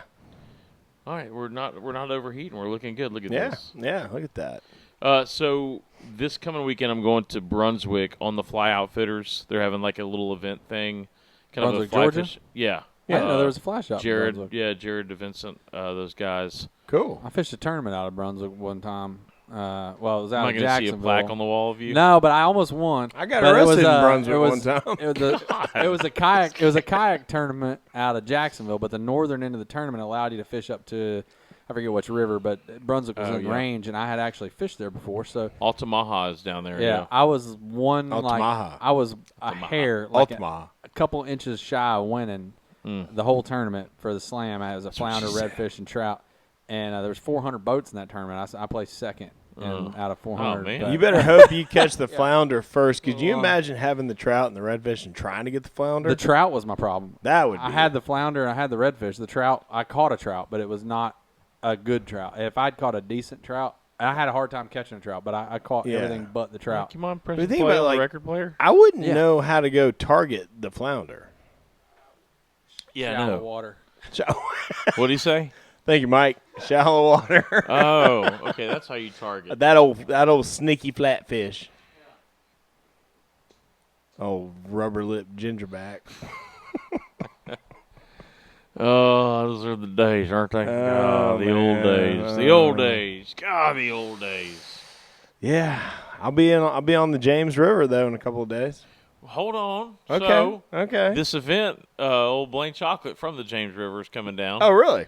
So in Brunswick, if you're around, this will come out tomorrow probably. Yeah. If you're around the Brunswick area, you probably already heard about it. But it's going to be a good time. I think Saturday night we're going to a theater to see the IF4 International Film. Sorry, Paul, I think it's called a theatre. Theater. Theater. Okay, yeah. James Go ahead. We're doing the International Fly Fishing Film Festival. Wow. Oh, A lot of F's, a lot of I's. And Is that F's. IFTD? So that's the one that our film is in, No. that Hilton made. Yeah. So they're going to be showing that. It's not our film, buddy. That's your film. Well, I mean, just a collective. It's our film. It belongs to us. Not a one of. Well, he was in it. Yeah. I didn't get the call. No. But it's No. fair. It's fine. It's fine. Wasn't I'm not, your- my feelings aren't wasn't hurt your at year, all. Mike. It Wasn't wasn't your my year. year to be on No. the film. You can't even tell it's me. And then later on in the month, like April 25th, Blaine Chocolate again is involved in around Carter Andrews' ranch. Nice. This fly tires Yeah. event that Scotty D is going to be going down there as well, and it's That will be combined- really cool. It's gonna be fun. I'm Yeah. gonna set up a little art thing, Nice. and they're doing like a jack tournament Sunday, which is Okay. interesting to me. Yeah. I find like a jacks tournament sounds cool. Dude, Jacks are way underrated. I It's love like, Jacks, If yeah. you just want to fight something, Yeah. they're always willing to fucking fight. Yeah. Like that's the angry guy in the corner of the bar that's just waiting for you to fuck up. Yeah, sometimes you can't taunt him to It fight. is. yeah. You gotta pick Sometimes 'em. he's picky. They can be picky, but once they decide, Oh, it's all on. it's ugly. Yeah. Even when you get the small one, the You small were- little dude. I've always like I've amberjacks, big jack crevalle, whatever. After like one, you're done. You're like if you get one, you're like I don't need to do that don't anymore. need to That do was it, a no. lot. I had somebody one time at Salty Mike's go, "You ever catch one of them Jack Crevallis?" He's like, "Well, hell, I thought it was a permit." Jack They kind of are. Crevalis. That's the other thing. I hate to break all your hearts out there for the purists, but They are related. permits are just a jack. It's just That's Jack. a jack that That's likes all. to get shallow. That's Just all a they really are. snotty. Well, the last Jack. time, Yeah, last uppity time Jack. last time we were down in Mexico, the guys were starting to tell us to be more aggressive with the stripping, and like Really? they're starting to They kinda remember their admitting jacks. to themselves that they are jacks. They're Every starting once to in a while, act they like remember jacks. that they're Yeah. a jack. That's why, Yeah. like, every once in a while, you hear people catch them on random weird Yeah. shit. Yeah, True. And if it's you act because- all ginger with it, like the fish, but if you like start taking it away, it's like what the fuck? Yeah, every once in a while they get like it's like they got that DNA in them. Like they're all refined and proper and like and they're all they've learned to like caviar and a white tablecloth. But every once in a while somebody looks at them the wrong way. They're like, "Motherfucker, you won't go outside." Listen, I tell the They story. got it in 'em. They I just- tell this Yeah. story all the time. No one believes me. I saw somebody just huck a CUDA tube, and I saw one of those things come out of a ditch on the side I in don't Key doubt West that at all. and charge a CUDA tube. I can tell you about 5 guys that I know off the top of my head that I've talked to personally that have caught multiple permit on tarpon flies. Like fishing for tarpon. Lindsey and just Nevins hooked it at him and like twitched it and had him come up and just murder a worm Lindsey or Nevins murder caught the biggest a damn toad. permit I've ever seen on a tarpon Yeah. fly. Well, like in that tarpon show that just came out and was all HD and all that stuff. Yeah. You can, I watched. I had to buy. I that's- bought it. The I didn't ones buy where it they're yet, but I throwing them might. on the spikes I was at like, Garrison Bite. So those permit are huge. They're like Huge. 30, 40. That's like, if you were to see That a jack scene that made big, me that'd be cry. a big jack. Yeah. That scene made me I know it's cry. hard to It watch. was I kind of awful. don't really watch that Well, scene that anymore. I love the like 20-year-old kid working the head boat. Oh, That's just yeah. running around beating the shit out of Shark fish. Boy. Yeah, That's Shark. why- He's just like hammering fish with the boy and Supposedly- excited about it. He is having Supposedly a that's good why time. it never got on PBS because PBS told It was him violent. to edit that out, and he said, "I'm not editing that. That's Right. like part of That's the part of story." the whole. Yeah. And that's why it sat in environment, an yeah. attic for 30 years. And you know, and it is Wow. honestly like Wow. it honestly is a little bit violent and disturbing. Totally. Even watching it from now, Very like disturbing. yeah, and this is from a guy who's beat a couple fish to death with a bat. Like I've done it. Like I mean, it Yeah. used to be when we were like kids in the '90s and we were offshore fishing in the Bahamas. That was part of your fishing gear was a bat. Mike, And I when a believe fish- you. I remember when you beat that guy with a bat. But like, but they show Rhonda over there just laughing, smoking a Yeah, cigarette. Like, exactly. And that kid like skips, like he does like a skip and a hop and like a oh yeah. And Rhonda's like, "That's- I'm gonna He eat really that." You can winds see up. if you look, you can see the blood splattering the wall Oh, beside dude. him. Like I mean, he's beating the shit. know. It's out probably of one of those like torpedo. bats. him. dude. And you know, but- this is a game? yeah, I remember the first time I saw that, I was like, God damn! And as somebody who's done it, I'm like, he looks like he's enjoying it too much. Like it feels uncomfortable to watch him beat those I fish. know. Totally. But anyway, Totally. we did, No. So the got event, you off. Yeah. the event at Carter Andrews' place is gonna be fun. I think it's Yeah. called Fly Tie Fest or something. Okay. And it's gonna be kind of like an homage to Lefty. I think there's a film Cool, coming out about cool. Lefty that Yeah. I haven't seen yet. I don't think it's like only in theaters now, supposedly. I didn't know it was out. Yeah. But there's going to be a Theaters? viewing of that theater. Sarah always gives me. Theaters. I say Tuesdays, Keeler, and theater, Keeler. and I get hell for that. Those are Mine my is- 3 hot words. Mine is oil, full, Oil. coal, anything with an OIL. Yeah. And my vernacular Yeah. is oil. You know, You and have my a wife, vernacular? My wife's like, it's oil. I'm like, it's oil. I say It's oil. Oil. You should. That's Well, how I you mean, soil. look, I mean, But Appalachia, you say oil, full, coal. You know, like all those Yeah. things. being a true Southerner, we really don't include you guys in Texas and North Carolina. no, and that's true. Like antebellum South is Georgia, Mississippi, Alabama. Yeah, you guys are like Appalachians. South Carolina, but only coastal South Carolina. But Appalachia is its own thing. That's a whole other Texas world. is its own Oh, thing. I thought And I was there's- in the South until I there's- was in Wyoming and became buddies with all these Southerners. Like, where are you from, man? I go, South. Where? Where? What state? Texas. That ain't South. That ain't South. No, that's Texas. My whole life, That's I thought Texas. I was yeah, but my whole life, I thought I was a Southerner until I met Southerners. And Well, they yeah. exiled me. You could be worse. At least Texas is Texas. Texas because, like, is pretty cool. like Arkansas and yeah. Missouri, they just live in no man's land. Yeah. Like, Yeah. they're nothing. Like nobody. Well, like, they're Appalachian too. no, they're not. That's Well, it's the Ozarks. That's Appalachian- not. Oh, you're that's right. not. It's a whole different mountain range. No, it is. You're right. They're their it's a own whole thing. different mountain range. That's their whole thing. It's They're actually like, connected. I mean, you view them as Southerners, the way they talk, the way they act, but like they're not. They're just this weird thing. They're Bass Pro people. Yeah, they're. They're from Bass. that. What's that city? What's the town in Missouri where? St. Louis? No. no. Kansas City. Well, what's funny about St. Louis, Kansas City? They're right on the edge of the Yeah. state. That's the only city. It's like, yeah. It's like the state just pushed them out. Like Yeah. this is where y'all can be. And one of them ain't even named for you. Wait, what is the name of the guy that started And East St. Louis Bass is in a different Pro Shop? state. Yeah. That's It's not exactly. even. what's it's his in, name? What? The Tennessee. Bass Pro Shop guy. Oh, Johnny Morris. Johnny Morris. And yes. what city in Missouri is that? I keep wanting to say Shreveport, but that ain't.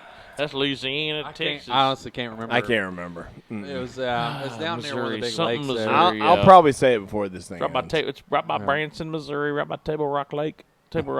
When you got like the Lake of the Ozarks, you got all that shit down there. I mean, It's pretty. there's nothing wrong with it. I've That's driven where I grew across up it. fly It's a fishing. beautiful state. That's how I learned my The White River and all that. Yeah, Did y'all know that Miller Lite actually gives you more of a Southern accent? does it? Yeah.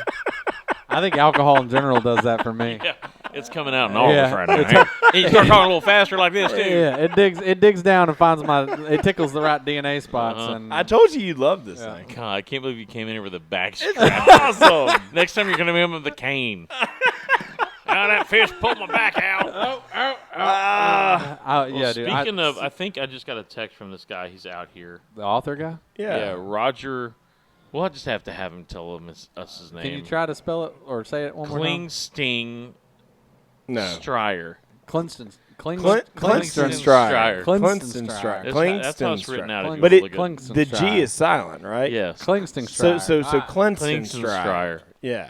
Klingston Well. Strier. All right, I got it. Well, let's Yeah. get him in here. What's Yeah, that, man? I'll go get him. He's out there in the Okay. hallway. Hold on. Hey man. Hey, Roger. Wow. Hey. Oh, a little handshake. Yeah. I like it. The gentleman. And How are you, Roger? Roger, this is Doug. Douglas, nice to meet you, sir. It's good to meet you.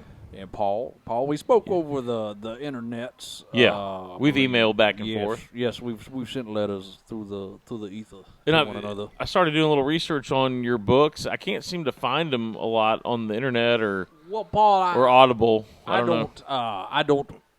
I don't pretend to understand the art world and how one goes about making paintings and distributing them. Sure. But in the book world, one needs many hands to make things available. Yeah. And in my line of work, as narrow as the subject matter may be, Fly fishing. sometimes Fly fishing books. Fly fishing Fly books, fishing, yeah. particularly subjects around fly fishing. Yes, Okay. written over 350. Really? At this point. Yes, Wow. You can find all of them on a little-known Amazon subset website. Okay. We can send a link to whatever Sure. internet device you use. Yeah, we'll but, do that. But yes, it's often hard to find people to distribute said books when they're not mainstream enough. I'm not out here writing the next Harry Potter or anything. Well, Roger, did you have a background in like journal writing or any sort of other subject matter before you got in? Small child, Paul. I always envisioned myself a storyteller. Okay. My parents would often ask me, "How did this poop get here? Did you poop your pants?" And I would say, "It was the elves." And there would be the elves. And I'd be like, "Yes, from the dawn of time." And I would weave a web, a story. You always had a creative mind? I always had a creative mind. Okay. And I always preferred to put said things down into writing once I was capable of making letters and such. So it naturally befell upon me as I grew older and discovered fishing and the glories of the outdoors. Yeah. And, of course, I was going to put my mind and my letters to work for me. Well, where did you grow up fishing and learning how to fly fish? Primarily, I grew up in Vermont. The Battenkill. Yeah. The famous rivers. The hollowed grounds. I never fished any of those. Oh, okay. There was a creek beside my house full of chubs. That's where I fished primarily until I was a bit older, and then I traveled out west, spent some time in Montana. Didn't fish while I was there, oddly enough, but I did eventually find myself in the tailwaters of eastern Tennessee. Okay. Living in Atlanta, the Chattahoochee, as it's known in the vernacular there. But fished some of the fine waters in northern Georgia with the large trout. Okay. The soquee, as they call it. I believe that's a native term. But either way. Well, Roger, I've done a little research on just kind of some of your titles. It looks like you get out there and you leave the southeast fisheries, if you will. And I've got it looks like you wrote this I was just curious. I found this one. It looks like you wrote this in 1991. Yes. Called the Microcurrents of the River Test. Yes. So while on assignment for a small, long-defunct magazine in England at one point, I did get to fish the famous Test chalk stream. Looks like it's known as the king of all chalk streams. Yes. The Brits are very proud of their kings and such. But the chalk streams of England are very much like the spring creeks of North America. Sure. Correct, right? So... but they look very calm on the surface. But I noticed when flies were moving through the water, they were very erratic. Yeah. And the fishing was very tough. So I wrote an entire 1,000-page volume on the microcurrents that occur in this one particular chalk stream. Oh, I just assumed that was maybe symbolism for something else. No, you literally wrote about microcurrents? In detail on each beat, because such rivers are divided into beats. In each beat, I talk about the interesting currents I was able to find there. Hence the 1,000 pages. It took a while. Would you find this book interesting? I find it, invigorating. But someone not associated with the said Test River may not, however, but, hey. Have you sold a lot of copies of that? I believe that volume sold 300 copies, actually. Oh, wow, okay. Yeah, it was a surprise to me as well. That's, if you're going to write books, about microcurrents on particular streams, you better write a lot of books. Hence the 350 books that I've written. Well, you must have caught a lot of fish there. Oh, no, actually. I believe I caught one in the 20 years it took me to write that So book. microcurrents might really not be that important to actually catching the fish in... Perhaps not important to the fishing, but interesting nonetheless. There's nothing to be said about it. No, it sounds super interesting. How did you adapt, like the drift of your fly or the cast or the approach to the fish with the microcurrents? Well, I don't know that I did, Doug. I believe I just kind of would flip things into the water and watch how they swirled and describe them with as much alacrity as I could. Let's move on. We're running out of time. I just want to cover all these things. It's a very old book, very specific. We don't want to tell us about the foundation. This book is called "The Foundations of the Cork Handle and the History and Foundation of the Cork Fly Rod Handle and how it's taken us to get to the cork technology of today." It's a long title. Well, I didn't. I tried to shorten Hold on, it. can I reread that? You I kind of can ran out of breath. reread it again. Yeah. The foundations of the cork handle and the history of the cork fly rod handle and what it's taken for us to get to the cork technology of today. Seems That is the redundant. title. Yeah. No, there's a lot. It does seem redundant if you don't understand the English language. However, it was necessary. I tried to shorten it as much as possible, but the end result of that book was every fly fisherman has their hand on a cork grip unless you're buying shitty rods with foam. Mm-hmm. But if you're fishing a real fly rod, there's cork involved, and I thought, why not tell the story of the cork? Where does most of that cork come from? Well, it's actually tree. quite interesting, but cork yes, tree. cork trees, there's a very large population of them in the Mediterranean and Southeast Asia, but they actually, interesting fact, they don't actually kill the cork tree to produce the cork. It's like a bark layer. They can strip it, and they can utilize it, and the tree continues to produce more cork. If you read my book, you would already know all of this. I wonder if they tariff that. Could be I'm now. certain. Yeah. Y'all want to just talk about Pardon tariffs? me. No, I was just curious. However, you know, once relating again, it to current events. Once again, Sorry, Roger. I Yeah. thought if thousands and millions of men are touching cork, they may have an interest in where it comes from. I mean, Yeah. And know- what, I've never even heard the words together, cork technology. it's amazing how much has changed about how cork is produced, how cork is applied, how cork is shaped. the contour of I mean, cork. Are you look. saying the cork? The cork. Look at your rod, Paul. Look at you're, my you're a cork. collector. You have a large selection of fly rods in the corner beside your paints. Very. If you look at how the cork is, This today. yes, this is a modern cork handle. This looks like it came from Show a the camera. two-hander, perhaps a switch rod. But if you look at the cork from your rods from the 90s, and then you look at the cork from a rod from today, you will notice many different options. The cork itself is a different composition. The shape of the handle, what is considered vogue, what is considered helpful, has changed. It's quite interesting. Okay. Hence, I dedicated 2,000 pages. All right, to you got that a few more particular titles volume. here. Yeah. Doug, I'll give you. Do you want to hear about the book Salty Strong or the Godfathers of the Whip Finish? Both of them. Salty Classics. Strong, please. Oh, this is one of my newer sorry, books. This is the preface. I would of like the, to hear about Salty Strong. The preface is a look into today's egotistical driven culture of America's saltwater angler and the skiffsman. Yes. So this is a more modern book, of course.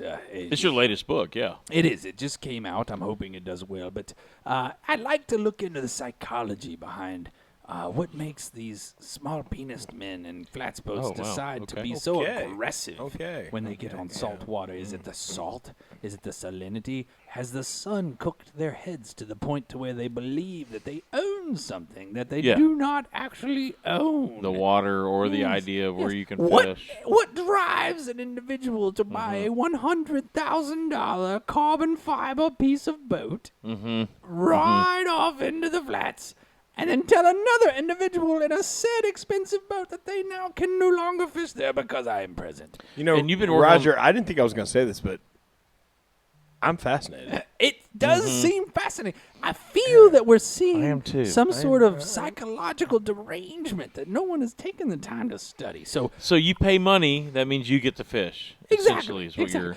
summing. Partly. Also, the louder and more aggressive you are, it goes all the way back. And in the book, I take us all the way back to our ancestors in Africa and our ape cousins, and we talk about the posturing and the beating of the chest, as it were, that has allowed human evolution. And are we seeing another branch of human evolution or a regression back to the ape? Sure. Now, does this only pertain to fly fishermen, or is it all? I believe all it could be fishermen? cross-referenced. Now, in my experience and in my writing, I only apply it to fly fishing, and I Okay. only apply it to this particular group of individuals. However, I do believe you could take some of this and apply it to other places. Absolutely. You have to there read the book and natural- decide for yourself. Are there characteristics that one could identify when in the wild, quote unquote, the wild of the fishing industry? Could they identify certain characteristics that maybe or signs of this evolution of this Well, strange behavior. Yes, I see where you're going with this. And in my observations, I did note a few classic signs of these type of behaviors. Often, if the said individual had more than one sticker, perhaps, on their boat, or a wrap with a particular brand. Okay. Their shirt, is it adorned with multiple patches? Does it have a hood? Does it have a hood? Well, no, I guess a lot of people have the hoods now. More so, I believe it is and it isn't the presence of other people on the boat. So, if there's one person on the tall end and one person on the front and then another one sitting, you can assume that person's probably not going to be friendly when you get close. If there is one person on the front, one person on the back, generally, it's a 50-50 shot. Right. Now, Roger, we're kind of running out of time here. And if you want to dive in later to The Godfathers of the Whip Finish, you can find that on Audible and any other. Yes, I myself read that on Audible. And I'm curious, the forefathers of the fly tying practice that is used 80% of the time to finish off a fly. I was interested. That's interesting. You got that. Everyone is interested in the fly designers, but no one is interested in how you finish the So fly. one more little note. You texted me that you're working on a new autobiography. Yes. And Richard Queso. Richard Queso. Yes, an unlikely accomplice. He's going to have a book? Yes, yeah, Richard Queso. He's doing the forward? I wrote the forward for Richard Queso's autobiography. Okay. That's where we're going with this. But Richard Queso, he reached out to me because apparently he had read many of my books where he said he had at least used them for purposes involved. It sounded a lot like he used them to line raccoon cages, but I assume he read them before I assume he read them before he used them to line his raccoon cages. But either way, me and Richard sat down, had many conversations, and yes, I wrote the foreword for his book, and I'm excited to see how it turns out. I did not write the rest of the book, nor did I help him, so it should be interesting. Well, Roger, thanks, buddy. Appreciate you coming. Man. It was lovely to be here. Thanks so much. Well, I guess I'd see myself out. Hey, hi. Thank you. Appreciate you coming in. Hey, it's good to meet you. Roger, grab a beer on the way out. What's the name again? Chris Gilinski? We'll see you later, buddy. Thank you. I'm just going to go now. Chris Gilinski. You went from German to Slavic. Welcome back, Mike. Awesome. Welcome back. Good to be back. Roger. That dude was odd. I was sitting in the corner listening. That was yeah, I know. We gotta get more microphones. Like all the time, like these characters. No, I know you could like take a mic over there. I know. Yeah, like, these people come in and we talk to them, but then I can like either one of us always has to sit out, so we never get to have all three of us talk to these guys. It'd be awesome if we had little mics. Yeah, like the ones you see on. Back and be like, Yeah. Or the headphone ones, like all those guys. A lapel mic. Yeah, lapel mic. But yeah, we got to get into some more microphones. That's true. A thing that needs to happen for sure. What you got over there? Mm-hmm. I'm just doing stuff for future. Oh, okay. All right. Yeah, I wouldn't mind having Roger as a tour guide. What did you break a two-hander? No, Roger was talking about the evolution of cork contours. Well, I know, but like, why does Paul have a broken two-hander? Nope, sorry. He's my bad. That is my buddy old Sean at Orvis. Just we did the rod tour. Oh, gotcha. Yeah. Which was really cool. I don't know that I've talked about that yet. Did he get mad or something? when we went up to when is the last time we recorded? It was. It's been a long time. It was pre-Christmas. We got on a good run there in the end of last year. All you have to do is get on our homepage at Spotify. I know, but like I've talked about like the film we made and everything that Hilton made and everything. Has that been discussed? I don't think so. I don't remember. I think so, but I don't know that for a fact. Maybe y'all did one. Did you talk about you getting into the Hall of Fame up there with the? Yeah. Barely. Probably should save that one for another one. We can talk about it next time. Barely Live podcast. Let's see. July. There's no way it was July 31st. I think. No, never mind. August 15th. That sounds about right. Sounds about right. Because we went into the holidays and we didn't do shit. Yeah. Then we haven't even discussed the film and all that stuff. But no. That's a whole other segment, I would think. Looks like we might need to have another one in a few weeks. Well, we can take 5 minutes. We need to be better about it anyway. Yeah, we can take 5 minutes, but I gotta step up. Yeah, let's do it. Okay, yeah. So Doug. So Yeah. I had a painting I was working on Right. for the One Fly, I remember that. Yeah. and so it was known that it was gonna be in the museum, the American Museum of Fly Fishing. Right. So Hilton, that makes films, all kinds of stuff, he found out about this. So Love he's like, Affair Creative. Good job. Yeah. Thank you. You can find his YouTube, Love Affair Creative, and see the other films he's Fantastic guy. Yeah. made. And he found out that this was going to happen. He's like, well, let's make a movie about this. And I was like, well, I'm already halfway through with the painting. So, like, in my mind, he wants to, like, make a film about making the painting. Right. Right. So he's like, no, let's. You know, he asked me the big question he asked me was, how long will it take you to do this painting? And I said, well, everything. I always tell people, however old I am, it's 49 years at this point. So he's like, dude, that's the movie. Like, let's go back and like it was really good. So the whole idea was time. Like the theme of it was time, and so we were going to be in Jackson Hole, Wyoming, in 3 weeks after that conversation we were having to present this painting. Yeah. So we knew in Jackson we'd do a little filming. Yeah. But we knew after that we'd have to do some filming here in Charleston. And then we'd have to do some filming in the Keys. Mm-hmm.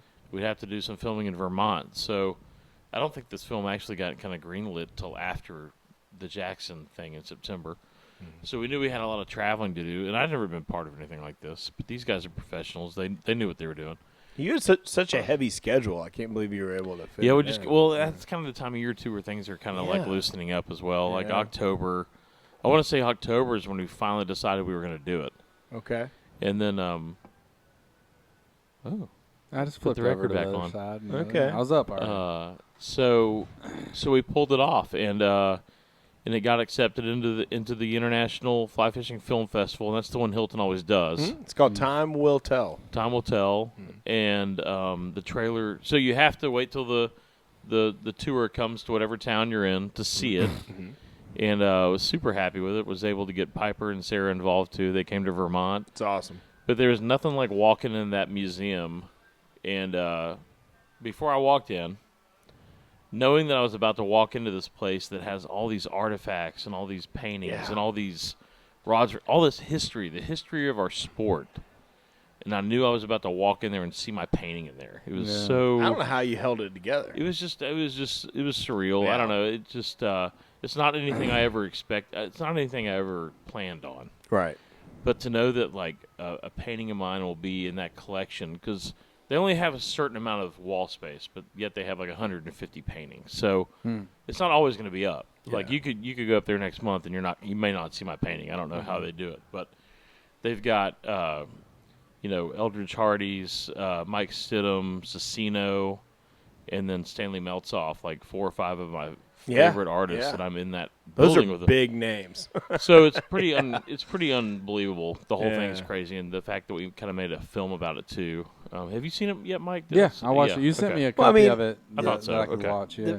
The fact is, like, people always say, life is not a destination; it's a journey. It's not you're not going to arrive somewhere. But at the same time, I think it's worth noting that you could walk away today, forever, and you'll always be there at the top. I mean, that's pretty amazing. Well, the coolest, kind of gets me emotional thinking about it. But the coolest part to me was the fact that Piper was there helping make that. Yeah. And someday she could literally find that video on the internet, show her grandparents or grandkids. Yeah. And her grandkids could be like, so I can go see my granddad's painting at that museum, and they can go to that museum and see it. Yeah. Without maybe even ever meeting me. To be fair, though, I mean, that's heavy stuff. But man. to be fair, your grandchildren, your great-great-grandchildren, like, you've got artwork everywhere. I've got 4 of your paintings in my house. I see. So I'm saying, like, at some point, I see T-shirts in the airport in New York with his paintings on the back. Yeah, I walk by people in airports. Your lineage is gonna walk around, and they're gonna at some point, if they want to, they're gonna run into your shit. Yeah, it's crazy to think about. Like, that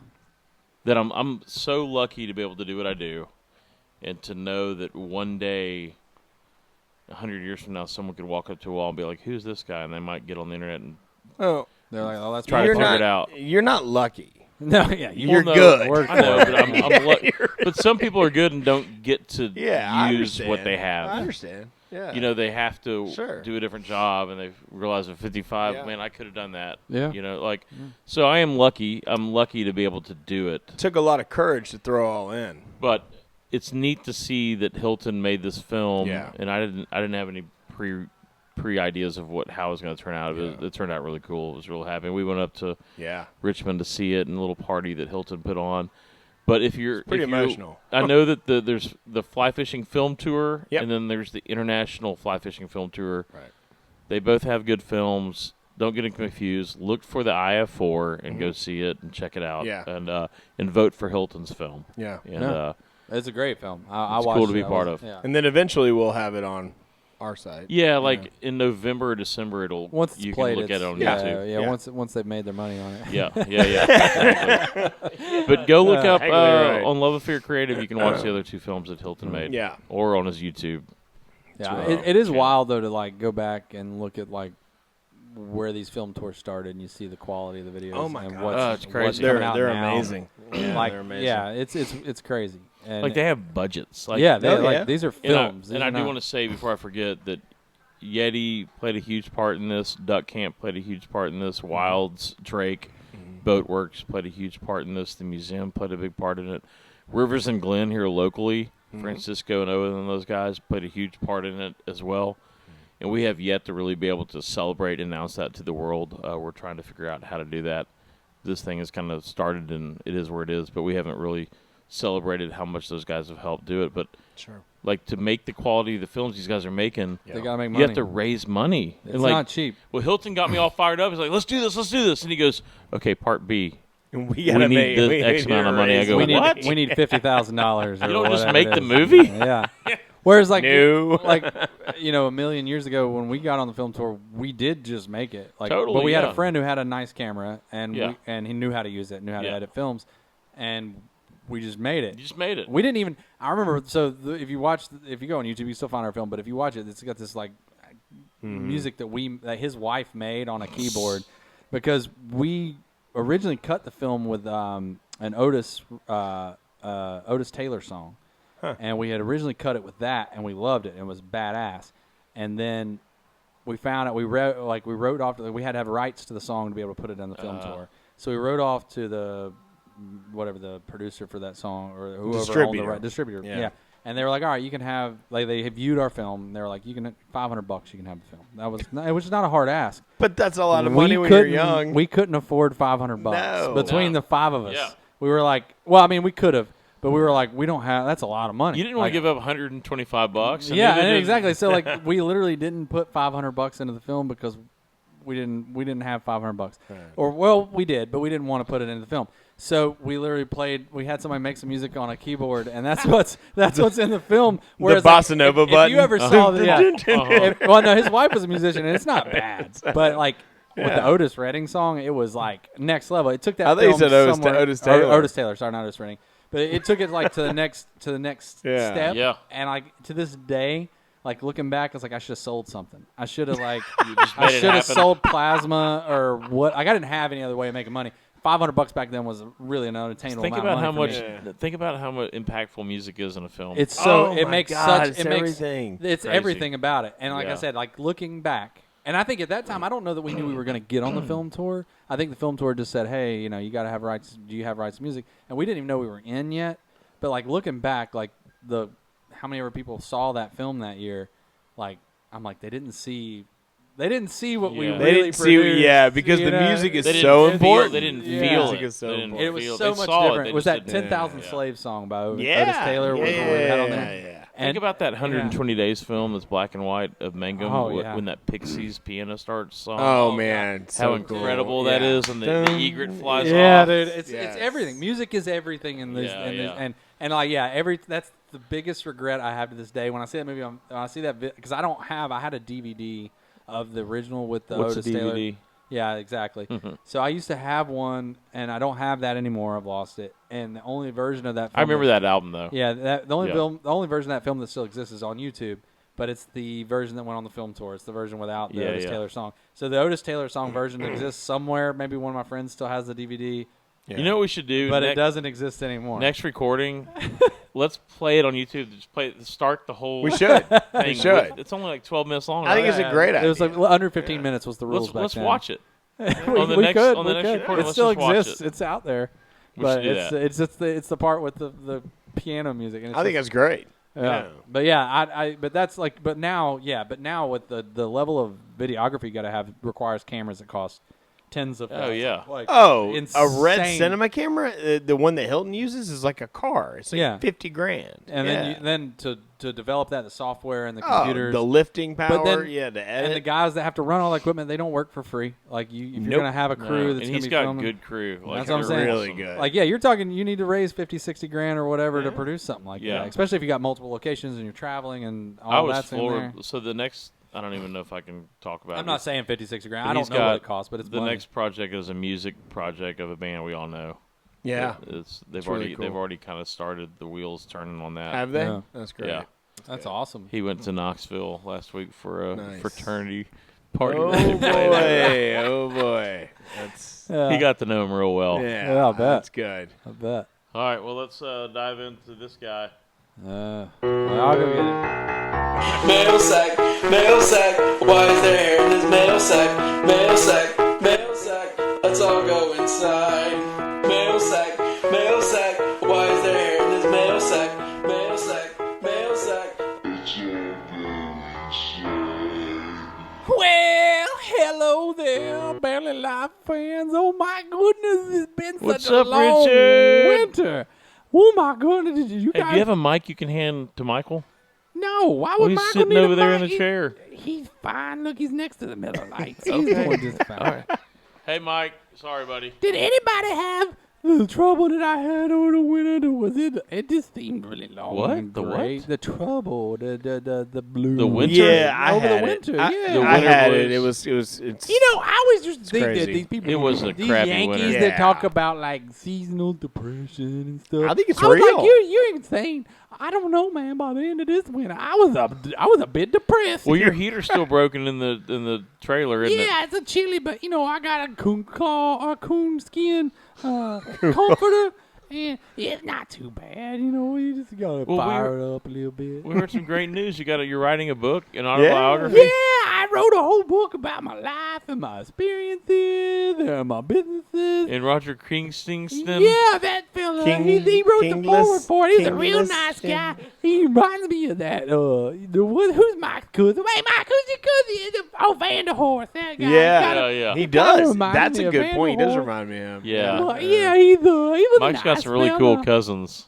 Yeah. Hey, Doug, I heard you got some raccoons coming up on your porch. You want me to help you out with that? No, I think I'm good. Randy and I have. It's Randy? Yeah, it's Randy. Randy. Yeah. I tell you what, that's a business-minded coon now. Yeah, Me and him yeah. have cut some He's deals. smart. He's sharp. We've cut some deals, know. and I've left him alone for a bit. But one of these days, Randy gonna slip up, and I'm Well, gonna have me some Randy call I've kind powder. of gotten Give me to. some Randy.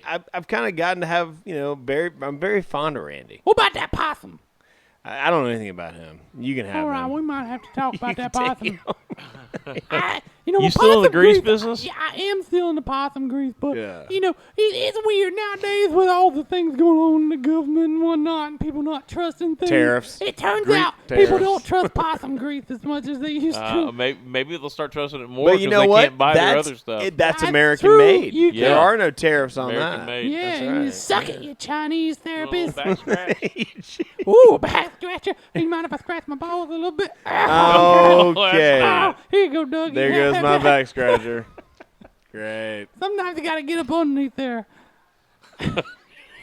Underneath the carriage. Underneath the carriage. Yeah, gotta make sure. So Scratch so the you're rust out of the off. winter. We're finally out of this winter. What do you got? Yeah. You got any travels Oh. coming up soon? Yeah, you feeling better? I on need that. to move the trailer. Yeah, I thought of getting some evil eyes from the people where I'm parked. Oh, at where right are you now?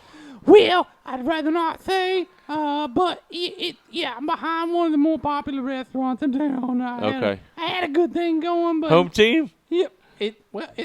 It's home to me. That's for sure. But I've been doing pretty good, and I've kept all the coons out of their trash bins, and we had a deal. But now that it's warming up and people are eating outside, they start complaining about the smell, and now I gotta start looking about moving. I hate this time of year for that, but it is what it is. Everybody wants to be outside. Nobody wants to see Richard Queso hanging his drawers out. That's it is what it is. Well, I've got a letter, an email. Yep. Oh, I have so missed people writing to me. I've been alone in my This camper. email is from Jacob Skelton. Oh, Jake from the Bandito. Yeah, I like your band. I like the. Sounds like he's caught wind of your book he's written. Oh, yeah. Well, and he wants to know if you're going to be doing a book writing tour. I might do that, Jake. Where you live? I could come see you at your house.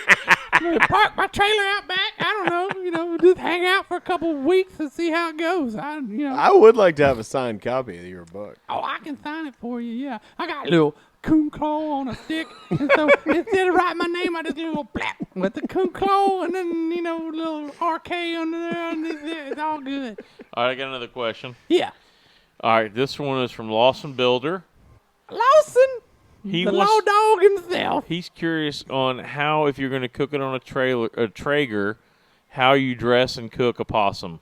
Well, possums are greasy. We've established covered that, this yeah. with the grease. Well, so the important thing with the Traeger now, you want to, how you spatchcock a chicken. Yeah. You got to spatchcock the possums, right? Because you want to cook them fast and hot. You don't want to let them slow cook because then you dry them all out. All the grease gets soaked out of them, and the grease is the good part. So what you do is you spatchcock them and you slap them down there on the 500 set, the sear. Okay. When you sear both sides, it keeps all the juices in. And then once that's done, you wrap it up in foil and whatever nice sprinkles you like, and then you let it slow down to about 300, and that rolls for about 4 hours. And that will loosen all the bits, but the sear keeps all the grease in. So when you cut into that thing, it's like a possum grease explosion. Oh, wow. That's how you do it right there. Yeah. Traeger, you can call me for the rights to the recipe. That's great, buddy. Well, what's the plan? When are you going to start doing some fishing around here? Yeah, I already been fishing. Oh, yeah? Yeah, I've been out there, with the worm hats. And, you were at the worm hat? I got out there. Them worms was swimming around. I don't think you do shit for the fishing, but there was worms. Do you get on social media? And I do sometimes. People are getting excited about the worms. That's all that for. Yeah. And the fish is tailing. I wish they just stopped talking about the early tailing. It ain't much left. There ain't much left. Why not just shut the fuck up until everybody knows they're tailing? Yeah. Why you got to tell them to tailing early? Just enjoy the early tailing yourself. My favorite quote is "They're back." It's like they never left. Never left. They just live in the grass. They've been there. They've been there all year long. Yeah, I go up there and gig them all the time in the wintertime. They're real slow and they just lay in the grass. You can see them just stab them right in the Just head. for fun. You don't even. Well, I mean for food, but yeah. Oh, you do eat them? Fun and food sometimes cross paths. Like fun food. Yeah, it's fun food. It's food on the run. It's So fun fishing and food fishing. Yeah, they are not mutually exclusive. I like catching them and then eating them just as much as catching them, and I really like stabbing them. Yeah. Well, bud, appreciate you being here as I always. always enjoy these. Y'all don't do them enough. It's ridiculous. We're gonna start. Yeah. We always say this, but let's start doing. I feel like we can do this. We can. Yeah. Oh, I'm not involved. Anyway, yeah, y'all can.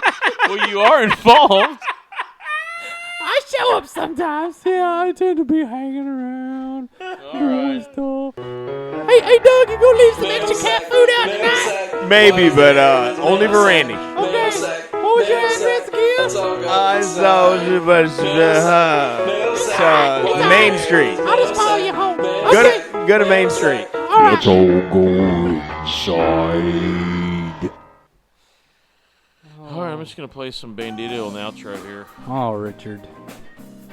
Never disappoints, does he? No, he never does, man. Oh, yeah. Office evolution. Yeah, I was like, whoa, yeah. Bandito got some, R&B Zoom, vibes going. That's right. We give you what you want. Hey, man, people like it. Well, let's definitely. We don't have to say every month. Let's just, if in 2 weeks we want to do it again, let's just do it in 2 weeks. Let's do it whenever you guys can. I'll keep this kind of set up, and I know that your schedule's different from ours. Yeah, you just let us know. Yeah, it is what it is. And you're fishing in 3 weeks? Yeah, I'll be in Islamorada May 4th. Okay. through Maybe we that, just that do whole it- week. May Maybe we 4th do it is right Monday. after he gets back. That'd be great. Yeah. Yeah, great. I don't really have anything in May, so Yeah. Yeah, I got that. Yeah. I've thought about also just on certain days, like coming in here and just doing like a little 10-minute thing. Sure. You know what I mean? Like Just if an I've just got update. something on my mind, fuck it, let's. I don't know if it's a Paul Puckett art thing or Barely Live thing. I don't know what it I is. guess Talk it about depends the on weather. subject matter. Yeah, seriously. Yeah. I don't know. But yeah, I got love I'll be in the Keys May 4th through whatever that week is, May 7 or 5. I'll be there for 5 days. So Okay. yeah. We'll probably just do it again after you get back then. Yeah. I'm down with that. Or right before. I don't know. You probably don't have too many windows before it, though. Yeah, I mean, yes and no. We'll figure it it's a out. week You by never week really thing. know. Yeah, Yeah. it's a week by week thing, man. Y'all Oh, call me yeah. and be like, I got Tuesday at 3 or I got nothing, you know. Oh yeah, look at that thing. Look at that. Have y'all seen that? That you should look at that. that is a custom Able reel with Paul's art. That's that yellow dog thing we did. That's amazing. Yeller dog.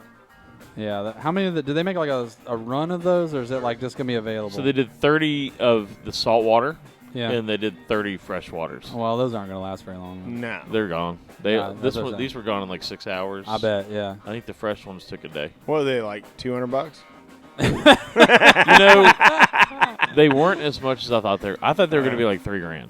Oh Yeah. They were yeah. 1,200. Yeah, that makes sense. Oh, cheap. I mean, it's still They were expensive as fuck, but I think yeah. they were the same price as you buying this as a normal reel.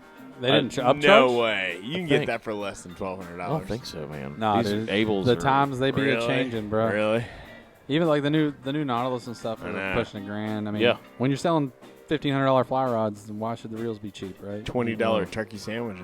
I know. But I got a buddy that's getting, a tarpon set up, and I said, put most of your money into the reel. yeah, that's true. The rod is just a stick. They're And you're all gonna they're break all it good. at some point. But I got online, I'm like, well, shit, now the rods are about as much. Like, even a half price rod is $700 now because the high end ones are $1,200. Yeah. So, whatever. Yeah. Speaking of which, I need to borrow your Nautilus Monster again. Yeah. I need to steal that Okay. at some point. All right. I've got some reels you can borrow if you need I just them. hadn't broke down. I got my 11 weight all set up, and then I got a new 12 weight rod last year. A friend built me, which I'm very happy with. But I haven't bought a reel for it yet, and I've been preoccupied with other things. You know what I would love if you remember, grab that Pacific for me. I have not used that reel in years. That's a cool. I love ass those reel. It's reels. just so Yeah. cool and so fun Is to it like use it. do you have the large yeah, arbor? Oh, the big one. like- That's that pickup. Man. That's a winch, Yeah. is what that is. It's That's fun. I may man. borrow that. Yeah, thing. dude. I would. Dude, Yeah, please that do. thing's cool as shit. It's, At that it's just point, sitting there, and it's somebody heavy, but needs who to use cares, it. you Yeah, know? somebody No, needs it's to a use 12 it. weight. Like you're Yeah. not doing it because Yeah. it's light and agile. Yeah. It's a cool You're reel. fishing for a heavy fish. Yeah. You're trying to winch something. I love that thing. All right, well, I'm going to just take us out on this song here. Do it. Love it. Let her rip, baby.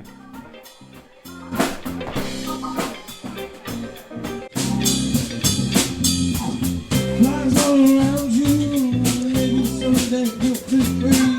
There's more you can do, and start to see.